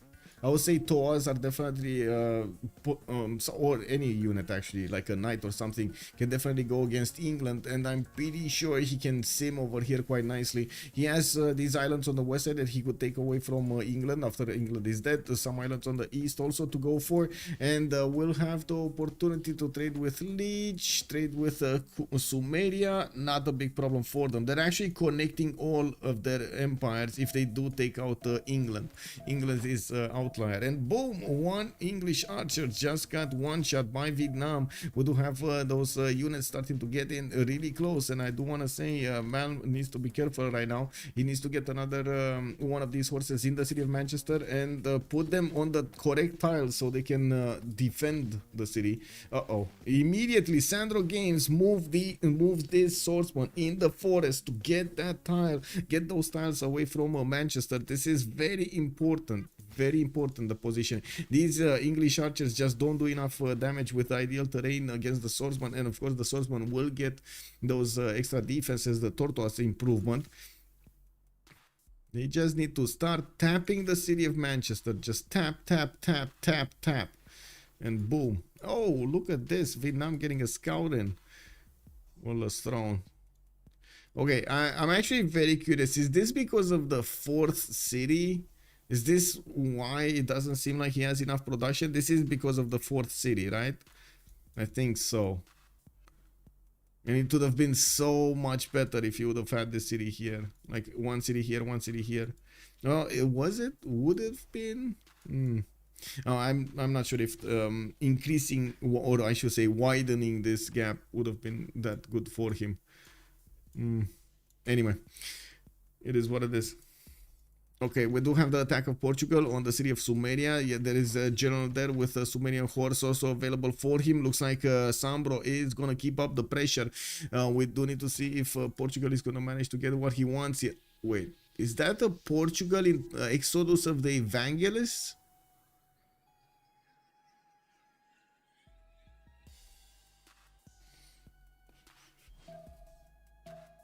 Yeah, Coupe is cosplay as Aztec. Yes, Coupe is cosplay as Aztec, basically.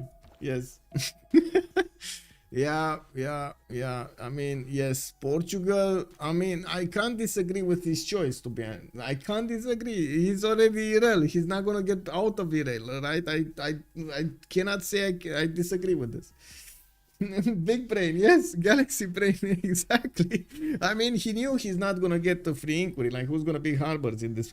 He knew he's not gonna get the Penbrush and Voice that many benefits, and he does need a lot of units to take on Sumeria. So he's just gonna keep on, the units. So, oh my God, Sumeria is just cleaning them up.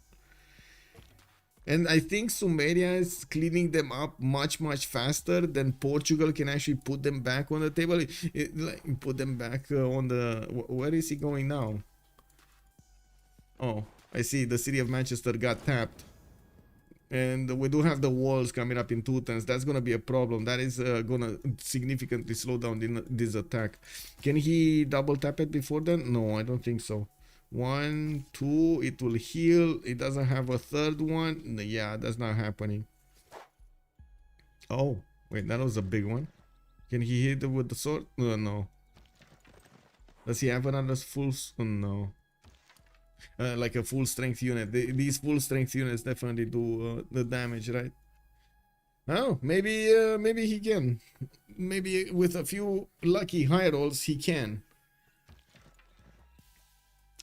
Portugal is respecting Hazagi. Yes, exactly. He's respecting Hazagi. Irel Sumeria with you. Yeah. I think so, but could be wrong. Yeah, Last Day Company is just losing. Yeah. It seems like at the moment they're having problems adapting to what's going on here. I do have to say Chuck does have quite a good spawn here. We'll need to see, and we will need to see together actually, if he's gonna get the opportunity to try to get a win just by himself, just go all against the world here.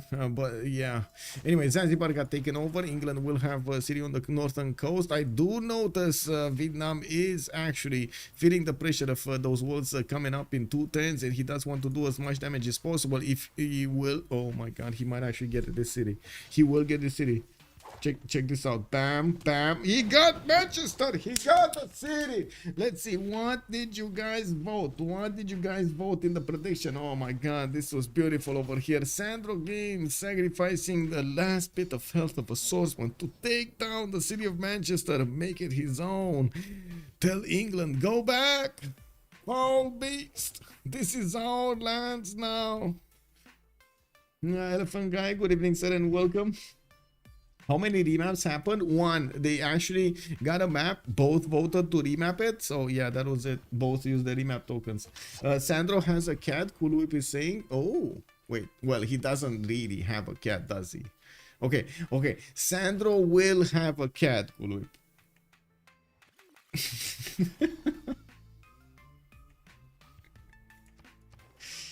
Okay. Portugal's army just did a magic trick. It disappeared. Yeah, yeah. There's no more big army here from Portugal. I don't know where these guys are going. Okay. I guess they're going for Sandro. Anyway, this is an apocalypse for England. I gotta say, when Maori's units are gonna come out from Distoria's territory, if he is actually gonna want to flex his muscles here against Plymouth, Leeds, and London. I mean, it's hard, you know. You need to put units in the big queues, try to get the general, move them. That's a lot of clicks. Anyway, now we do need to see what's going on over here. If Portugal is gonna keep on pushing Sumeria. No, Sumeria is actually gonna counter punch him in the face here, and it looks like that Archer is regretting his life choices. Let me finish up the prediction, choose an outcome. It looks like the majority, oh my god, 98% of the stream said yes. That is one of the most biased, that how to say, votes that I have ever seen, tilted votes that I have ever seen. Start the prediction. Who will win? Wait. Yes, and we do have Let's Take Company and Ulyss on the other side. And 30 minutes for a submission period. I think it's 10 minutes. Let's put 10 minutes because we might actually encounter problems here. And let me put back the chat screen so I get to actually see what's going on. Big F, Jake, Big F, Urek, Big F, yes. Also, Jacob, good evening, sir. I joined right on time. This looks like really doomed. Yes, yes, this kind of looks doomed here. Not gonna lie. Start the poll. Who will win, Ulyss or Let's Take Company? I love the name, by the way. I still love the name. It's Let's Take Company. It's just, you know, touches my heart. Steak Company. Big steaks. Yeah. Anyway, let's actually see what's going on over here. Is Sandro Games gonna keep pushing? We do have him with 40 science and 46 culture versus Malms 11 and 21, while he's going for construction and mercenaries. We do need to see when he's how quickly he can actually get to the next tier units over here. He will have quite a few promotions on these swordsmen, and I do have to point out England did manage to get a general. That is going to be Trumtrak helping him out. He did make a big sacrifice to get that project in, and I do see him managing to get it the last seconds over there before he lost his encampment. It is what it is. Well, we do need to see if Vietnam is going to have enough strength to go through the next units, and also if he's going to use the pathways next to the mountains, while he also has a general. I'm pretty sure he's bringing all of these archers for the Voyagers to be upgraded into. Multiple campuses coming around from Plymouth and Leeds. We do need to see if he's going to manage to get enough science to push him back into this game. We did have him actually over here improving some of his coastal resources, but without God of the Sea, this is not really good. Not really good. What is this? Chuck is saying barking dog or something, or how to say? Or is it bite of dog? Dog bite? Dog bite? Are you entertained? I don't know if that's entertained. Entendre. Anyway. Nearburg, good evening, sir, and welcome. Someone can say Ulyss win after draft. Someone can say Ulyss win after having this pawn. Someone can say Ulyss win after Hazagi stole a settler. And I say, you can also say Nearbird, Ulyss won after Sandro Games took the city of Manchester. I think you can also definitely say this, right? Sandro Games, the big secret weapon here. Groovy Fit, good evening, sir, and welcome.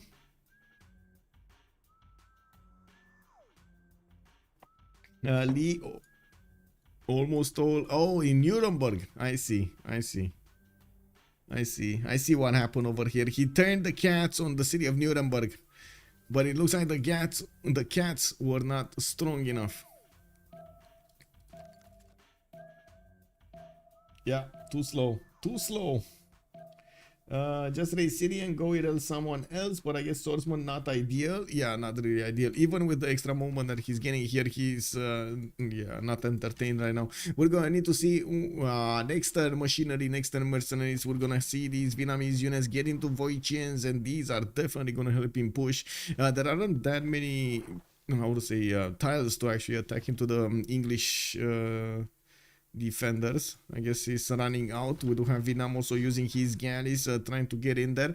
On this part, I do have to say there's quite a bit of gold being generated between Distoria and Hazagi, but not a lot on the other side. Sandro Games is basically nullifying Liege's -7. It is what it is. While on the other side, Captain Morgan 53, Malmon 24. Trade routes will happen here at some point between him and Ludwig and Chuck. And I do notice Persia is managing to get another wave of settlers going. He has another 3 cities that are going to be planted somewhere, and I do see him going for the pyramids. That's going to give him an extra builder. He can't really affect directly the warfare going on the islands, on the main island, and this is the problem. He will need to send as many resources as possible, but he can't affect the war. It would have been much better if Cyrus would have fought over here, Vietnam and England would have been on the tiny islands in the north. He doesn't even have Stonehenge or a religion. Wait, so why is Portugal in Exodus? Oh, Currymac. Exodus got changed over here. This is basically the war option right now. Exodus of the Evangelist gives you... Wait 1 second. Gives you the +2 horse and +2 iron resources per turn, 15% production towards military units, and unit maintenance reduced by 1 per turn, +1 production, +1 culture for encampments and their buildings. That's quite big. That is quite big. It's not like he was getting that many points from just districts, right? He just didn't have the time to build them, and he doesn't have the city count anyway. So yeah, he just went for the next best thing and tried to get as many units to defend against the possible Sumerian attack, which I think is still gonna happen. I'm pretty sure Sumeria here is just putting down his sim, and we're gonna probably see him try to get to a much stronger unit like a knight or a cuirassier to actually take out all of the cities of Portugal much quicker. We do have the first Voichins also upgraded from Sandro. He's gonna start moving them to the front line. I do see promotions here are happening, and I would say these boats of England are gonna be quite a problem. Also, one of the big things for the Vietnamese units, you can shoot and move, and they are like Cossacks in that sense, which is amazing. You can actually quadruple shoot with only 1 tile, and this is what's happening here.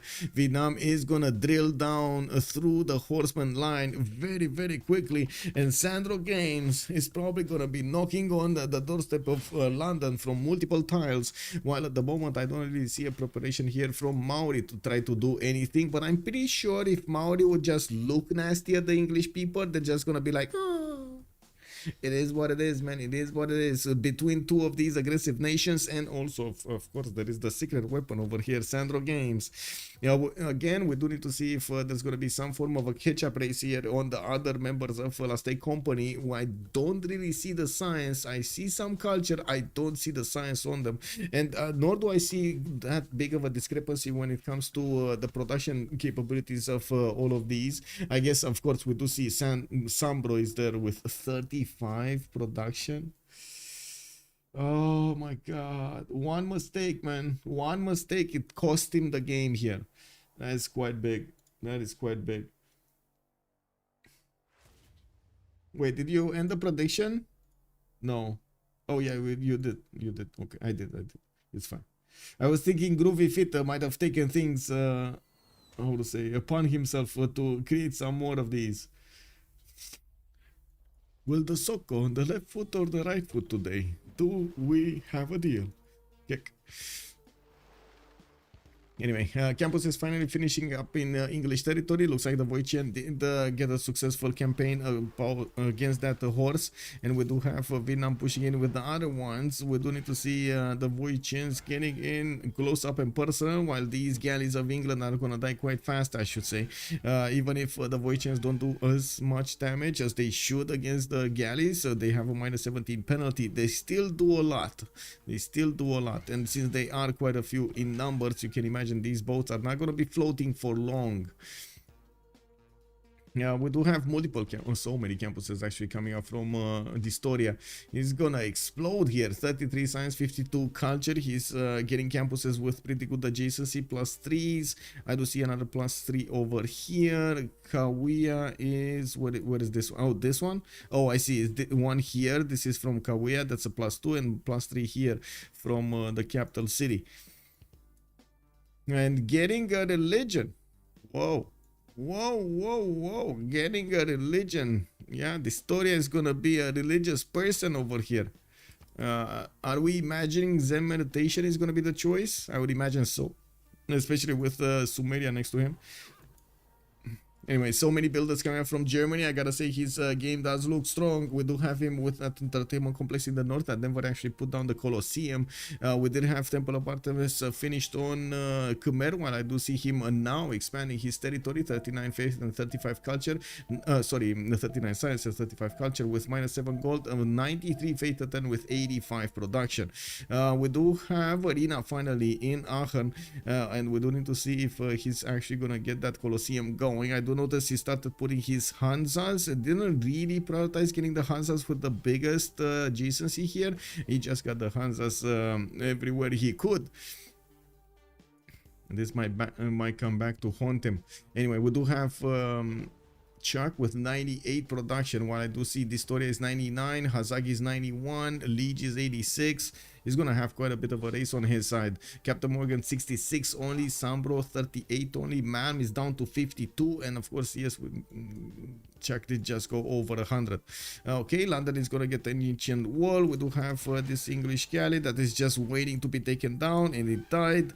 Another galley is coming in Fortress from Manchester, while we do have the next Voicians going close up. And you did say, we did say a CAD, right? A CAD is Sandro Game City, so he can actually do the damage with the swordsman and tap those cities silly to take the fortifications down. This is just a coupe game. We're just living in his world. Yeah, he took over, man.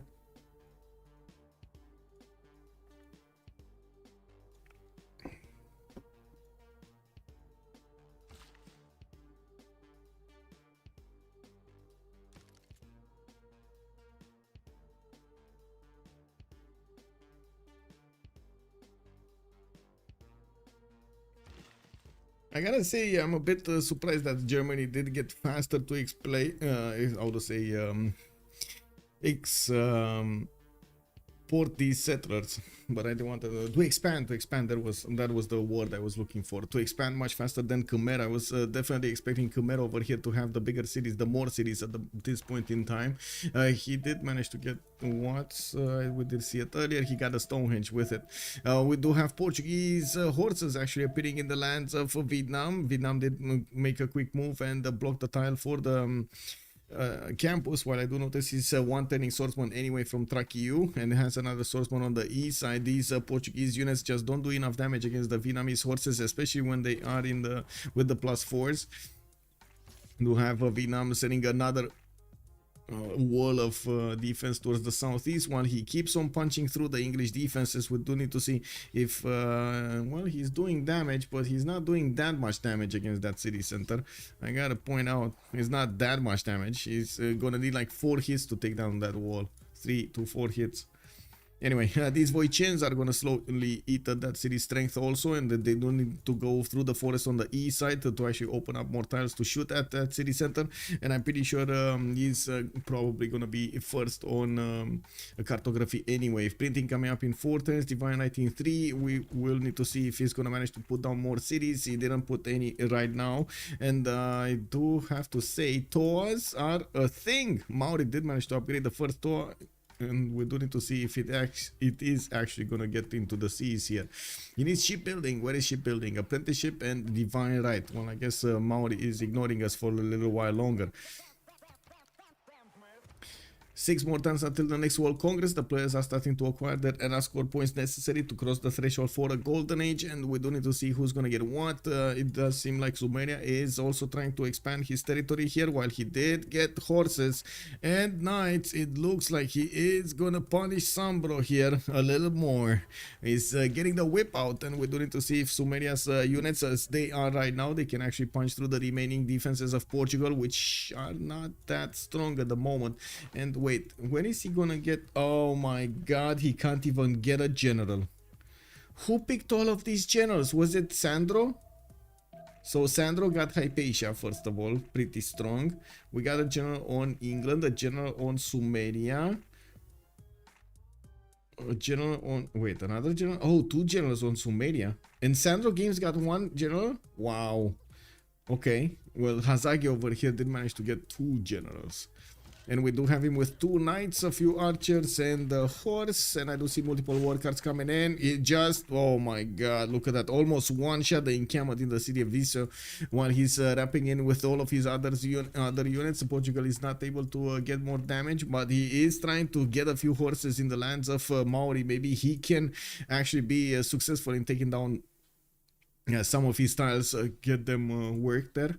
I do see Malm is also trying to get as quickly as possible to upgrade his archers into crossbows. While he did build quite a few of them, he's also going to require a lot of gold from his teammates.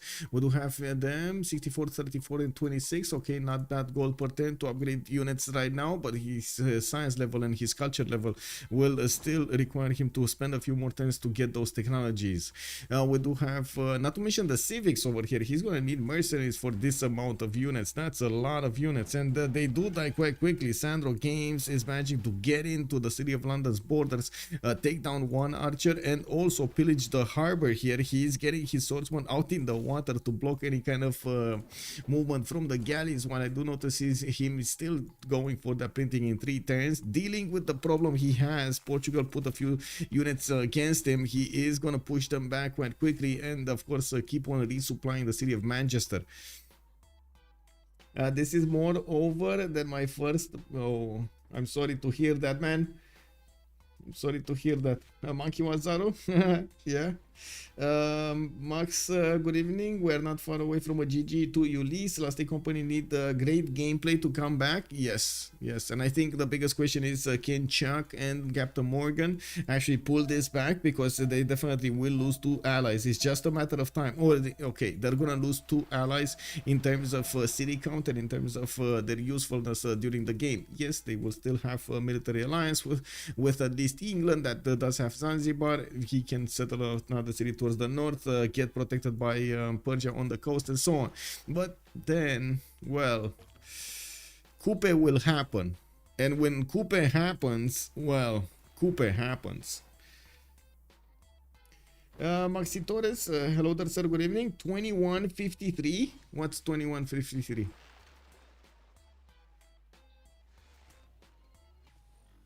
Or are you predicting in 21 minutes and 53 seconds we will see the concede vote? Is that what are you predicting? Oh, that is a very, very detailed prediction, right? Yeah, it happens. Okay, sure. Okay, that's, I mean, we kind of went past that. And on what time zone, sir? On what time zone? Nicoleum, good evening, sir, and welcome. Okay, we got Sumeria going head first into the Portuguese defenses. I do notice ancient walls are coming out from Viseu in 2 turns, and yes, Sumeria is going to get new units upgraded from these war cards into knights and send them on the front line. He is managing to, oh my god, 63 against the 38 of the horse, man. What is this guy doing here, man? I think he forgot even his saddle at home, because he's just not even on the same galaxy as this knight strength. Wow. Anyway, we do have commercial hubs in Uruk, and I do see Settler coming up in Kish. We do see the Mares coming up from Maori, so he's gonna start getting those extra points of I would say of culture on all of these tiles. This is gonna be quite pog. 1, 2, 3 tiles improved. That's it. 3 tiles improved. Really, bro? Oh my god. Well, 4 tiles if he actually buys the southeastern one. Even this one. While in the capital, he will get a few ones also to improve. Over here, 1, 2, 3, 4, 5 probably. This one is very good to actually get a theater square going. Engarwahia.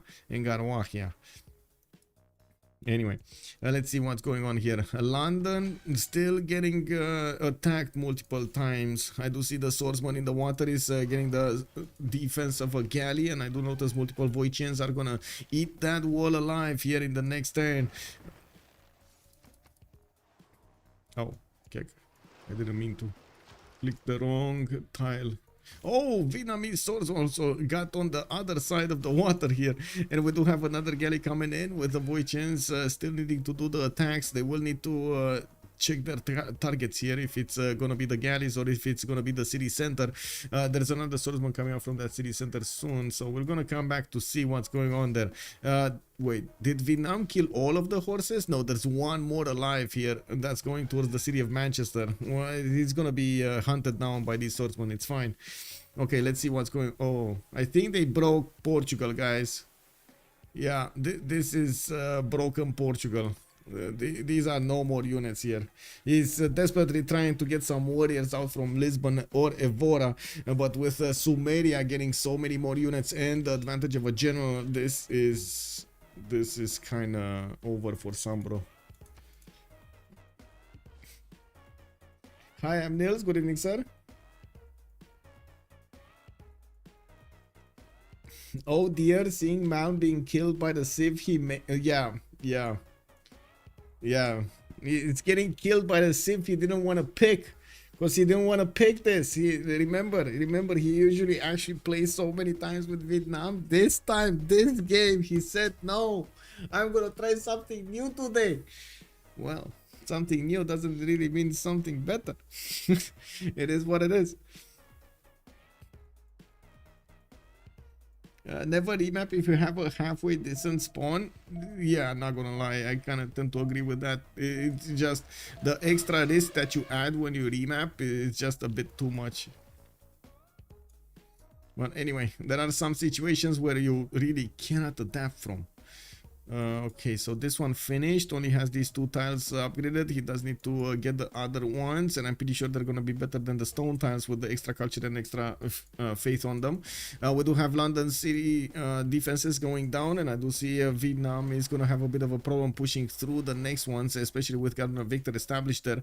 With Vietnamese trebuchet getting in, well, there is a swordsman that can definitely do quite a bit of damage against it, and Sandro just doesn't have enough of these units to attack into. Oh, I say that, and then he just kills one taps a galley, you know, one tap, one shot. Yeah, head eyes. Okay, we do have Germany getting a few units on the west side. This looks like a Corsair push here next to the city of Trier, while I do notice Khmer is starting to move a few units on the east. He is probably starting to take a notice on Chuck's military. We do have him on 209 military, while Leech is 150. I would imagine he's also not going to be far away, like Ulyss. Leech is not going to be far away from getting his Gavron Plaza. He probably did get, oh, next turn, Divine Right. And I was thinking about the Grandmaster Chapel over here. Wait a second. I really hope he didn't discover Niter, because that would be the big woof of the day over here. When he's gonna discover Niter and he cannot place his industrial zone down, he's gonna be so sad. Like, instead of this amazing one, he's gonna get like a +3 here in the south. No, that's not good. I don't think he discovered Niter though. I'm pretty sure he didn't discover Niter. No, he didn't. Okay, it's fine. It's fine. Okay, quite a few horses coming around from Germany. This will require them to have a decent amount of gold in the bank, and I do notice they do benefit from a decent amount. Okay, a level 2 Voichen got on the east, and he did get his printing. Where is he on the castles? Okay, castles in 2. That would make for stronger units, but he's sending some of them to the I see what he's doing. Oh my god, he's gonna plow through Chuck. Oh, he's gonna rip every one of these tiles apart and take the benefits. Yeah.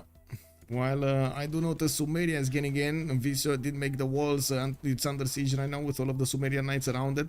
And we do have the knights not stopping for anybody. They're gonna keep on attacking into that city center and get the experience points going. While we do have also archers on the way. I'm pretty sure there's gonna be enough production on Sumeria to actually rebuild those units if he needs to.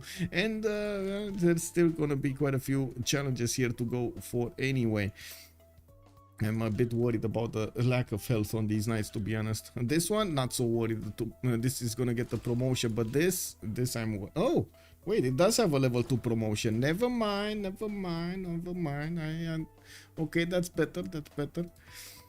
Why is Coupe not getting units? Okay, Coupe getting some units, forced to get units. Coupe is actually forced to get units, guys. Sambro is getting in with those horses unchallenged over here, and the Maori is gonna stop him at the sheep line. Okay, can we call it the sheep line? This is kind of the sheep line, right? I would definitely say it's the sheep line. The Toas are actually using the sheeps on the front line while they're sticking behind them, letting the horses feel the smell of the sheep. What? The Simmer knows better than discover strategic resources first. yeah, you're not wrong, you're not wrong. Sandro and Hazagi line up on an aggressive team. Yes, indeed. Yes, indeed. They put up their secret weapon here. Now, what's going on in the points for the era score? Because we do have one more turn, right? Let's see. Wait, Dark Age, Golden Age, Normal Age, Golden Age, Golden Age, Golden Age, Golden Age. Oh, all of Team Ulyss is managing to get that golden, while only one Chuck managed to get a golden age on Last Day Company. That's gonna be so much of a difference between them when it comes to the culture, the points, the gold, the signs, the everything. Like, I would imagine Historia is gonna click on that free inquiry button and forget about it. He's gonna get so many of those points in. We do need to see if he's gonna manage to take care of... Yeah, he did manage to take care of these horses, put the sheep on them, and got rid of them. While I do see we're gonna have a World Congress in 110. We're gonna need to wait 2 minutes for them to make their choice. We're gonna have a quick pause. Okay, Sumeria upgraded some more of these units going towards the city of Lisbon. Doesn't have enough strength to take it down quickly, but he will go through all of the units in between. And I do notice he's starting to build catapults in the city of Ur, so he can send to the front line to deal with the walls of Visio and finish off the walls that are being built in the other Portuguese cities. I think he will need at least 2 or 3, so he's building 2, maybe a third one would be over there in the build queues. I also noticed Vietnam is not giving up on attacking England here, even if we do have some English pikemen coming around. They do still take quite a bit of damage from the Voichians, but still, they're stronger. Why? Wait, these Voichians, they're not how to say, they're not considered calves, right? So because these pikemen don't actually get the extra 10 damage they would get against calves. So for example, like Kesheks, right? They're not like Kesheks. Now, Battle Cruiser, good evening, sir, and welcome. Maori now not perma-banned or just one game? No, they in the CivFR Squadrons we don't have him banned. Where is the Gilgabro? Gilgabro military engineer? Where is the Gilgabro military engineer? Gilga. Oh, Gilga is fighting a one single Persian galley. Wait, they can connect? They can connect! Persia's making a navy. Okay, I see. So Maori is in a little bit of trouble. Okay, we got some moves. We got some moves, guys. Let's actually see what's going on here. Digital demo, me, and me.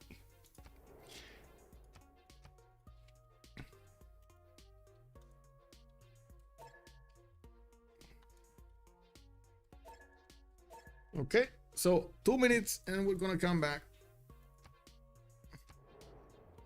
Senior Testa, good evening, sir, and welcome. I'm gonna answer that when I get back.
Right on time.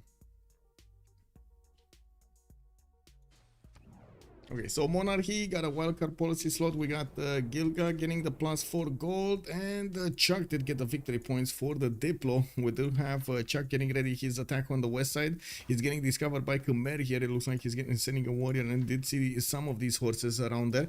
Of course, Nuremberg will also have a few horses there, but he's not gonna know about these. He's not gonna know about these, or is he? Is he knowing about these horses? I think he knows about 2 horses, but not the coursers. The coursers are the damage dealers, and they're gonna definitely plow through Berlin and Munich if they're not gonna be opposed. We do have one single courser here, and it's not gonna have a general, while I do have to see if Vietnam is gonna manage to get a general for those units. With a stronger unit like a courser, he could also be more aggressive against the city of London there. I'm pretty sure he's not going to be far off from getting men at arms. With his 62 sciences, 51 culture, he's definitely overwhelming Malm's defenses. We do have Ludwig in a Pen Bash and Boys Golden Age, 64 science and 117 culture. Definitely a strong result right now with the intelligence agency coming up in 4 turns, and multiple campuses also starting to get ready. He's getting the gold per turn, so he can actually upkeep a strong army and also give the gold per turn gold that Persia needs to upgrade all of his boats. If these boats get here, this is gonna be a problem for multiple Khmerian cities and also Kupe cities, not to mention their economy. The Historia needs to be on point with this. He does have the biggest science though, so you know, at least on that sense he's gonna have the unit technology. I don't think he's gonna have the units. That's the problem. Anyway, we do have Sandro, Exodus of the Evangelist. This is gonna be I think his second one. It's going against the city of London, slowly chewing through the defenses. That city is still getting the repairs every turn, but the trebuchet is doing enough damage to keep it lower and to take it lower and lower. We do have multiple pikemen and soon to be archers transformed into crossbows here. While I do notice Sandro Games Voichens are making a lot of fuss over here, taking down the city of London slowly but surely, and putting all of these together, using their extra movement to attack that city center, move back, reposition, get some promotions, and come back on the front line and take them their opponents down. Look at that, slowly moving there. We do have to take a look at Leech, Pen Brush and Voice this time around. He doesn't have his monumentality anymore. Quite a few builders will need to be hard built while he's getting new holy sites for the extra faith. He's also 5 turns away from getting Grandmaster Chapel. Next turn, he's gonna get attacked by Germany, and he might actually lose the city of Indrapura. There is a builder here which will not have enough movement. Okay. Not to worry. Yeah, he's I mean, maybe he's gonna get the chop on the rainforest. He could buy out the oil tile or the stone tile and get the chop going. Yeah, we'll see. There are quite a few German horses coming up from Nuremberg, and I do have to point out over here, Khmer is not switching any of his cities towards making units. I don't think he's taking this threat seriously. He's not respecting Czech as much as he should. We didn't have Colosseum finished over here in the city of Aachen. I do see the workshops coming up in 210s for the extra production, and Chuck is on 227 production a turn here. He might bring this back. We'll see if he will bring this back. Okay, Corsair getting in. Oh my god, this Corsair got trapped in between the rainforest. These guys can just pass around him.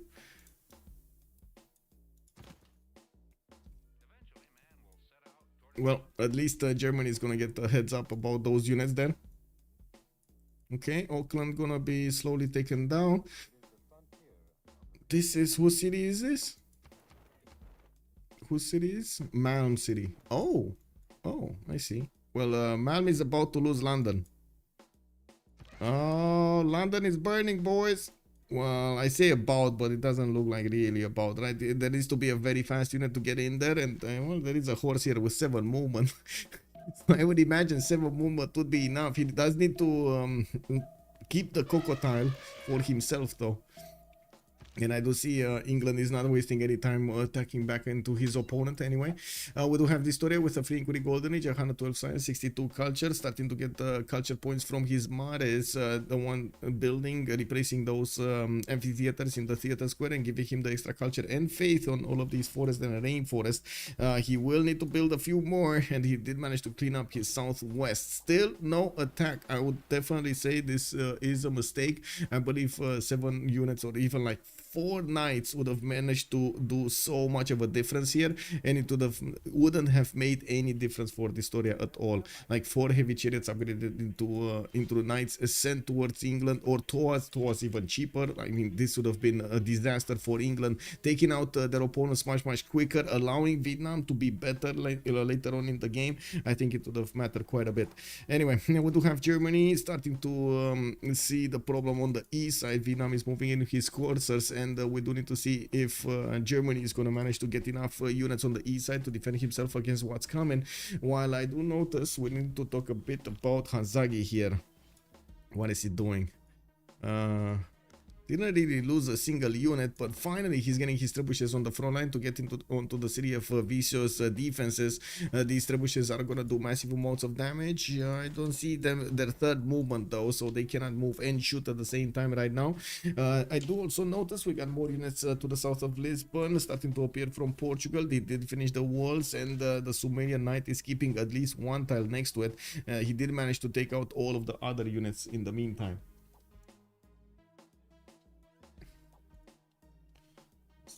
Give me a second over here, putting back my screens. Extra production on forest, rainforest, and later culture on faith 2 from Mares, unique amphitheater, maybe also free sailing. Yeah. There's no more. I don't think it has free sailing anymore. I'm sorry. Also, Karima Queen, their unique is like a human version of Avaro, but people don't go for it that much. Yes, that's also quite true. Battle Cruiser, if you are a normal Civ and Theocracy has extra card, is it worth to learn it or just stay at a Monarchy? Yeah, stay at Monarchy. I would say stay at Monarchy, definitely. You get more of those influence points, or wait, city-state points, right? This, well, the ones that are next to the currency that I don't see actually.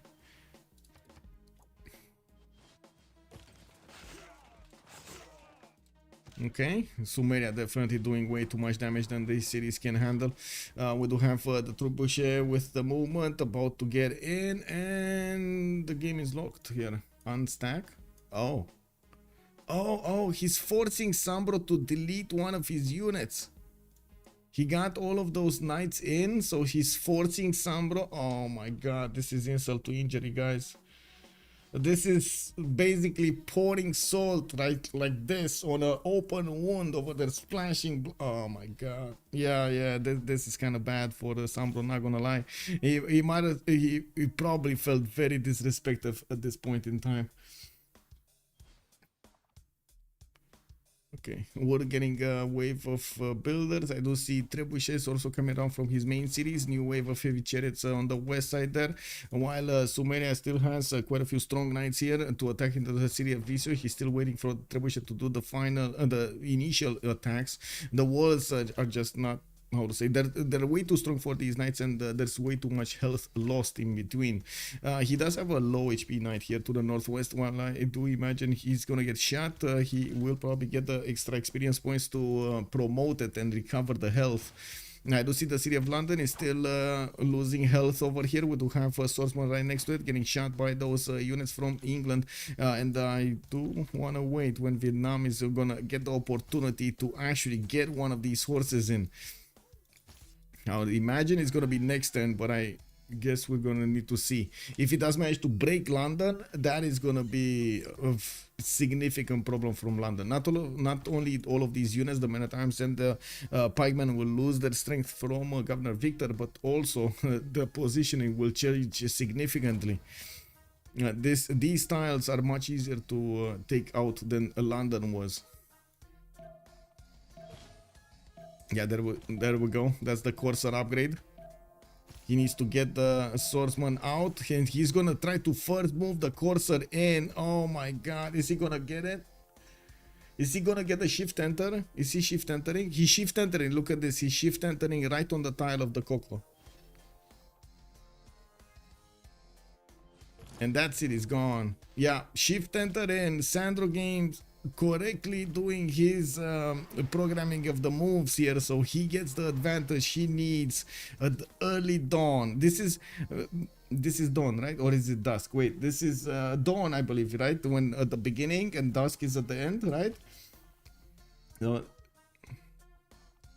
This is basically Vietnam is working very early in the morning. He's waking up at 4 a.m. You know, there is a saying. Wait. The one that wakes up earlier goes through the day longer. Yeah. What walks longer actually? Gets further. If I would actually need to translate it directly, it would be gets further. So London will be down. It's just a matter of time until this Corsair is gonna attack into the city of London and take it over, probably last second. So he receives another heal and doesn't give the opportunity to these English units to actually attack into the city center 2 times. The city of Visio has been taken down. The trebuchet did its job, while it's gonna need to be repositioned towards the city of London. We do have all of these knights that will also require a bit of respiro time, a bit of a break over here, so they can actually get a bit of health back on them. Now we do have new Sumerian units getting to the southwest, and I do have to say we're probably gonna soon see a navy getting upgraded here, or maybe not. Let's see. Technologies, Captain Morgan, construction. He doesn't have the upgrade button. Do they have the gold? They don't have the gold. No, he does have the gold. It's 122 gold. And wait, they got a city. Oh, disaster strikes in Khmer cities. Indrapura scrambling to build the walls over here. Wait, he switched to, oh my god, it's commercial for a second there. Anyway, he's getting a victor established there. He got the knight technology. He's hard building them for Angkor Thom because he just doesn't have enough time to buy them. And he did buy as many units as he could. Yeah, he turned back to the old hard building units, you know. Okay, London has been taken down. There we go. That is a massive win over here for the Sandro Games. Getting the capital city of England is gonna secure them an advantage in the next part of the game here. Funny with these spawns, it is enough. Yeah, true. Also Shivon, why does Liege 3 cities only? Wait, Liege is no, Liege has more cities. Liege has quite a few cities, 2, 4, 6, 8, 9. Or are you asking about Sandro Games, right? You're asking about Sandro Games? Mostly because he went against England and he wanted to get the correct unit number and the correct unit technology at a certain point in time, and so he can actually do the pushes against England before he could prepare himself. So what he did was tune his empire with only 3 cities, got enough units, enough production, enough science and enough culture from all of his towns with the campuses and so on, so he could actually apply this attack. He doesn't have an economy to speak of, and as you can see over here, he keeps on doing the damage against his opponents with his units, trying as much as possible to pillage his opponent here. It looks like Germany is at a loss. He's gonna lose a lot of mines. He already lost his what is this, Hansa. He lost his Hansa, and he's gonna lose 1, 2, 3, 4, 5 pillages, another 3 pillages actually, 4 pillages if you take into account this honey tile. That is quite a big W over here for Vietnam. Sandro Games getting in. He's gonna get more units also. It's gonna be quite easy to take out that Corsair in the north. And I do see the GG being called out. Malma says, this is enough. London is not mine anymore. Let's go back to lobby, and we do have them GGing the game to Team Ulyss, which did manage to get a very strong game going. It looks like in this season, season 13, they coming up with a much focused team that we didn't see in the previous one in season 12. This is the qualifiers for the CWC, so you can imagine there's quite a bit of pressure building up right now for the players to get everything going. And I do want to mention we did have them fighting off for those early slots. Let me actually put it up on the screen here and double check if you can see me or not. Give me a second, just a second here. There we go. We do have Freitos de la Vega with 5 games played, 4 wins, 1 loss. Last Day Company just took a loss, so it's 4 wins and 2 losses. D-Sharks are 4 wins, 2 losses, so they're gonna go down 1. Ulyss is gonna be 4-2. Wait a second, D-Shark is gonna be tied with Ulyss. Oh, I see. That's a banger. So D-Sharks has 4-2, right? Ulyss is gonna have 4-2. SPA is on 3-3. And Last Day Company is 4-2. So it's a triple tie break over here between Last Day Company, D-Shark, and Ulyss in the next week. Soa is 0-6, and Shah Special Battleships do have 1-4. I do want to also put up on the screen here really quickly Discord, so we get to hear about their opinions here. We're gonna need to take a look what's going on. Give me a second so I can get onto the correct server, into the correct channel. I'm sorry, I have like 40, 50, I don't know, servers or something. They just keep adding up. I just get invited here and there, and I do want to actually pay attention. Well, anyway, let's come back to this.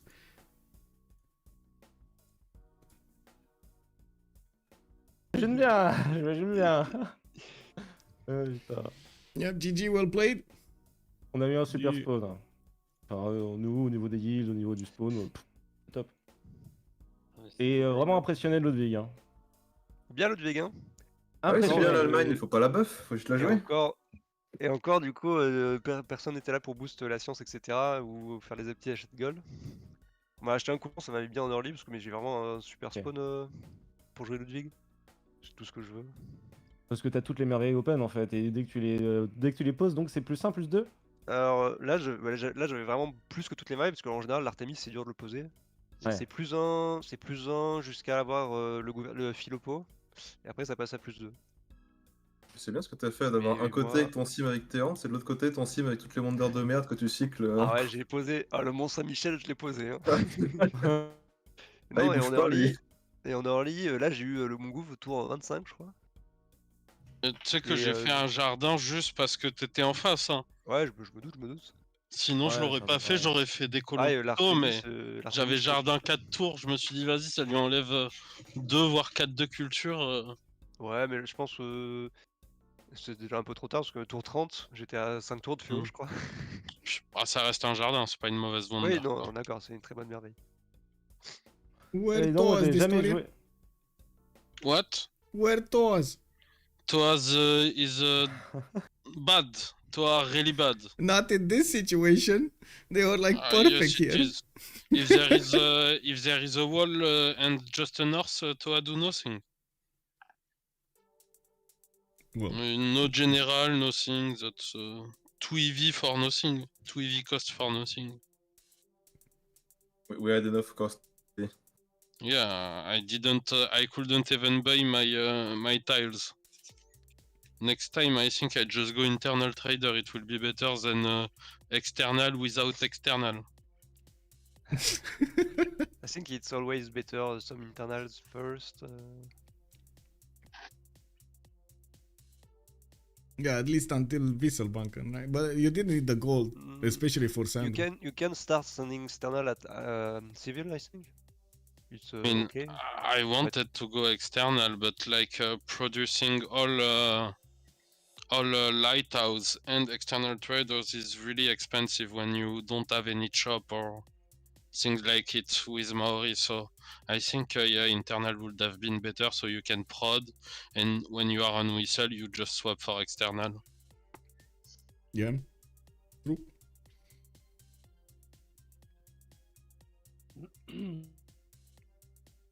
Antidube, c'est quoi ton analyse de la partie?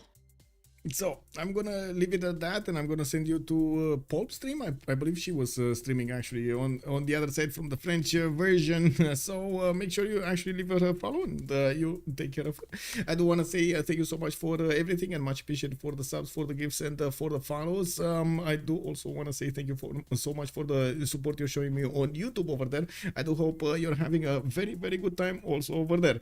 Also, I do want to say it's gonna take me a little bit of time to get the video out there. Get it without the without the beginning, and also with the details for the teams, for the chapters, and so on and so forth. So I'm waiting for the processing from YouTube, and then I'm gonna put it live. Thank you so much for everything. We do have another game tomorrow, Battery of Full Charge Builders, with a bit of a disclaimer. I might not make it, but I hope I will. Like, I'm doing my best. I'm doing my best to get there. I don't know. I cannot guarantee it. Thank you so much for everything, and see you tomorrow. Bye bye bye.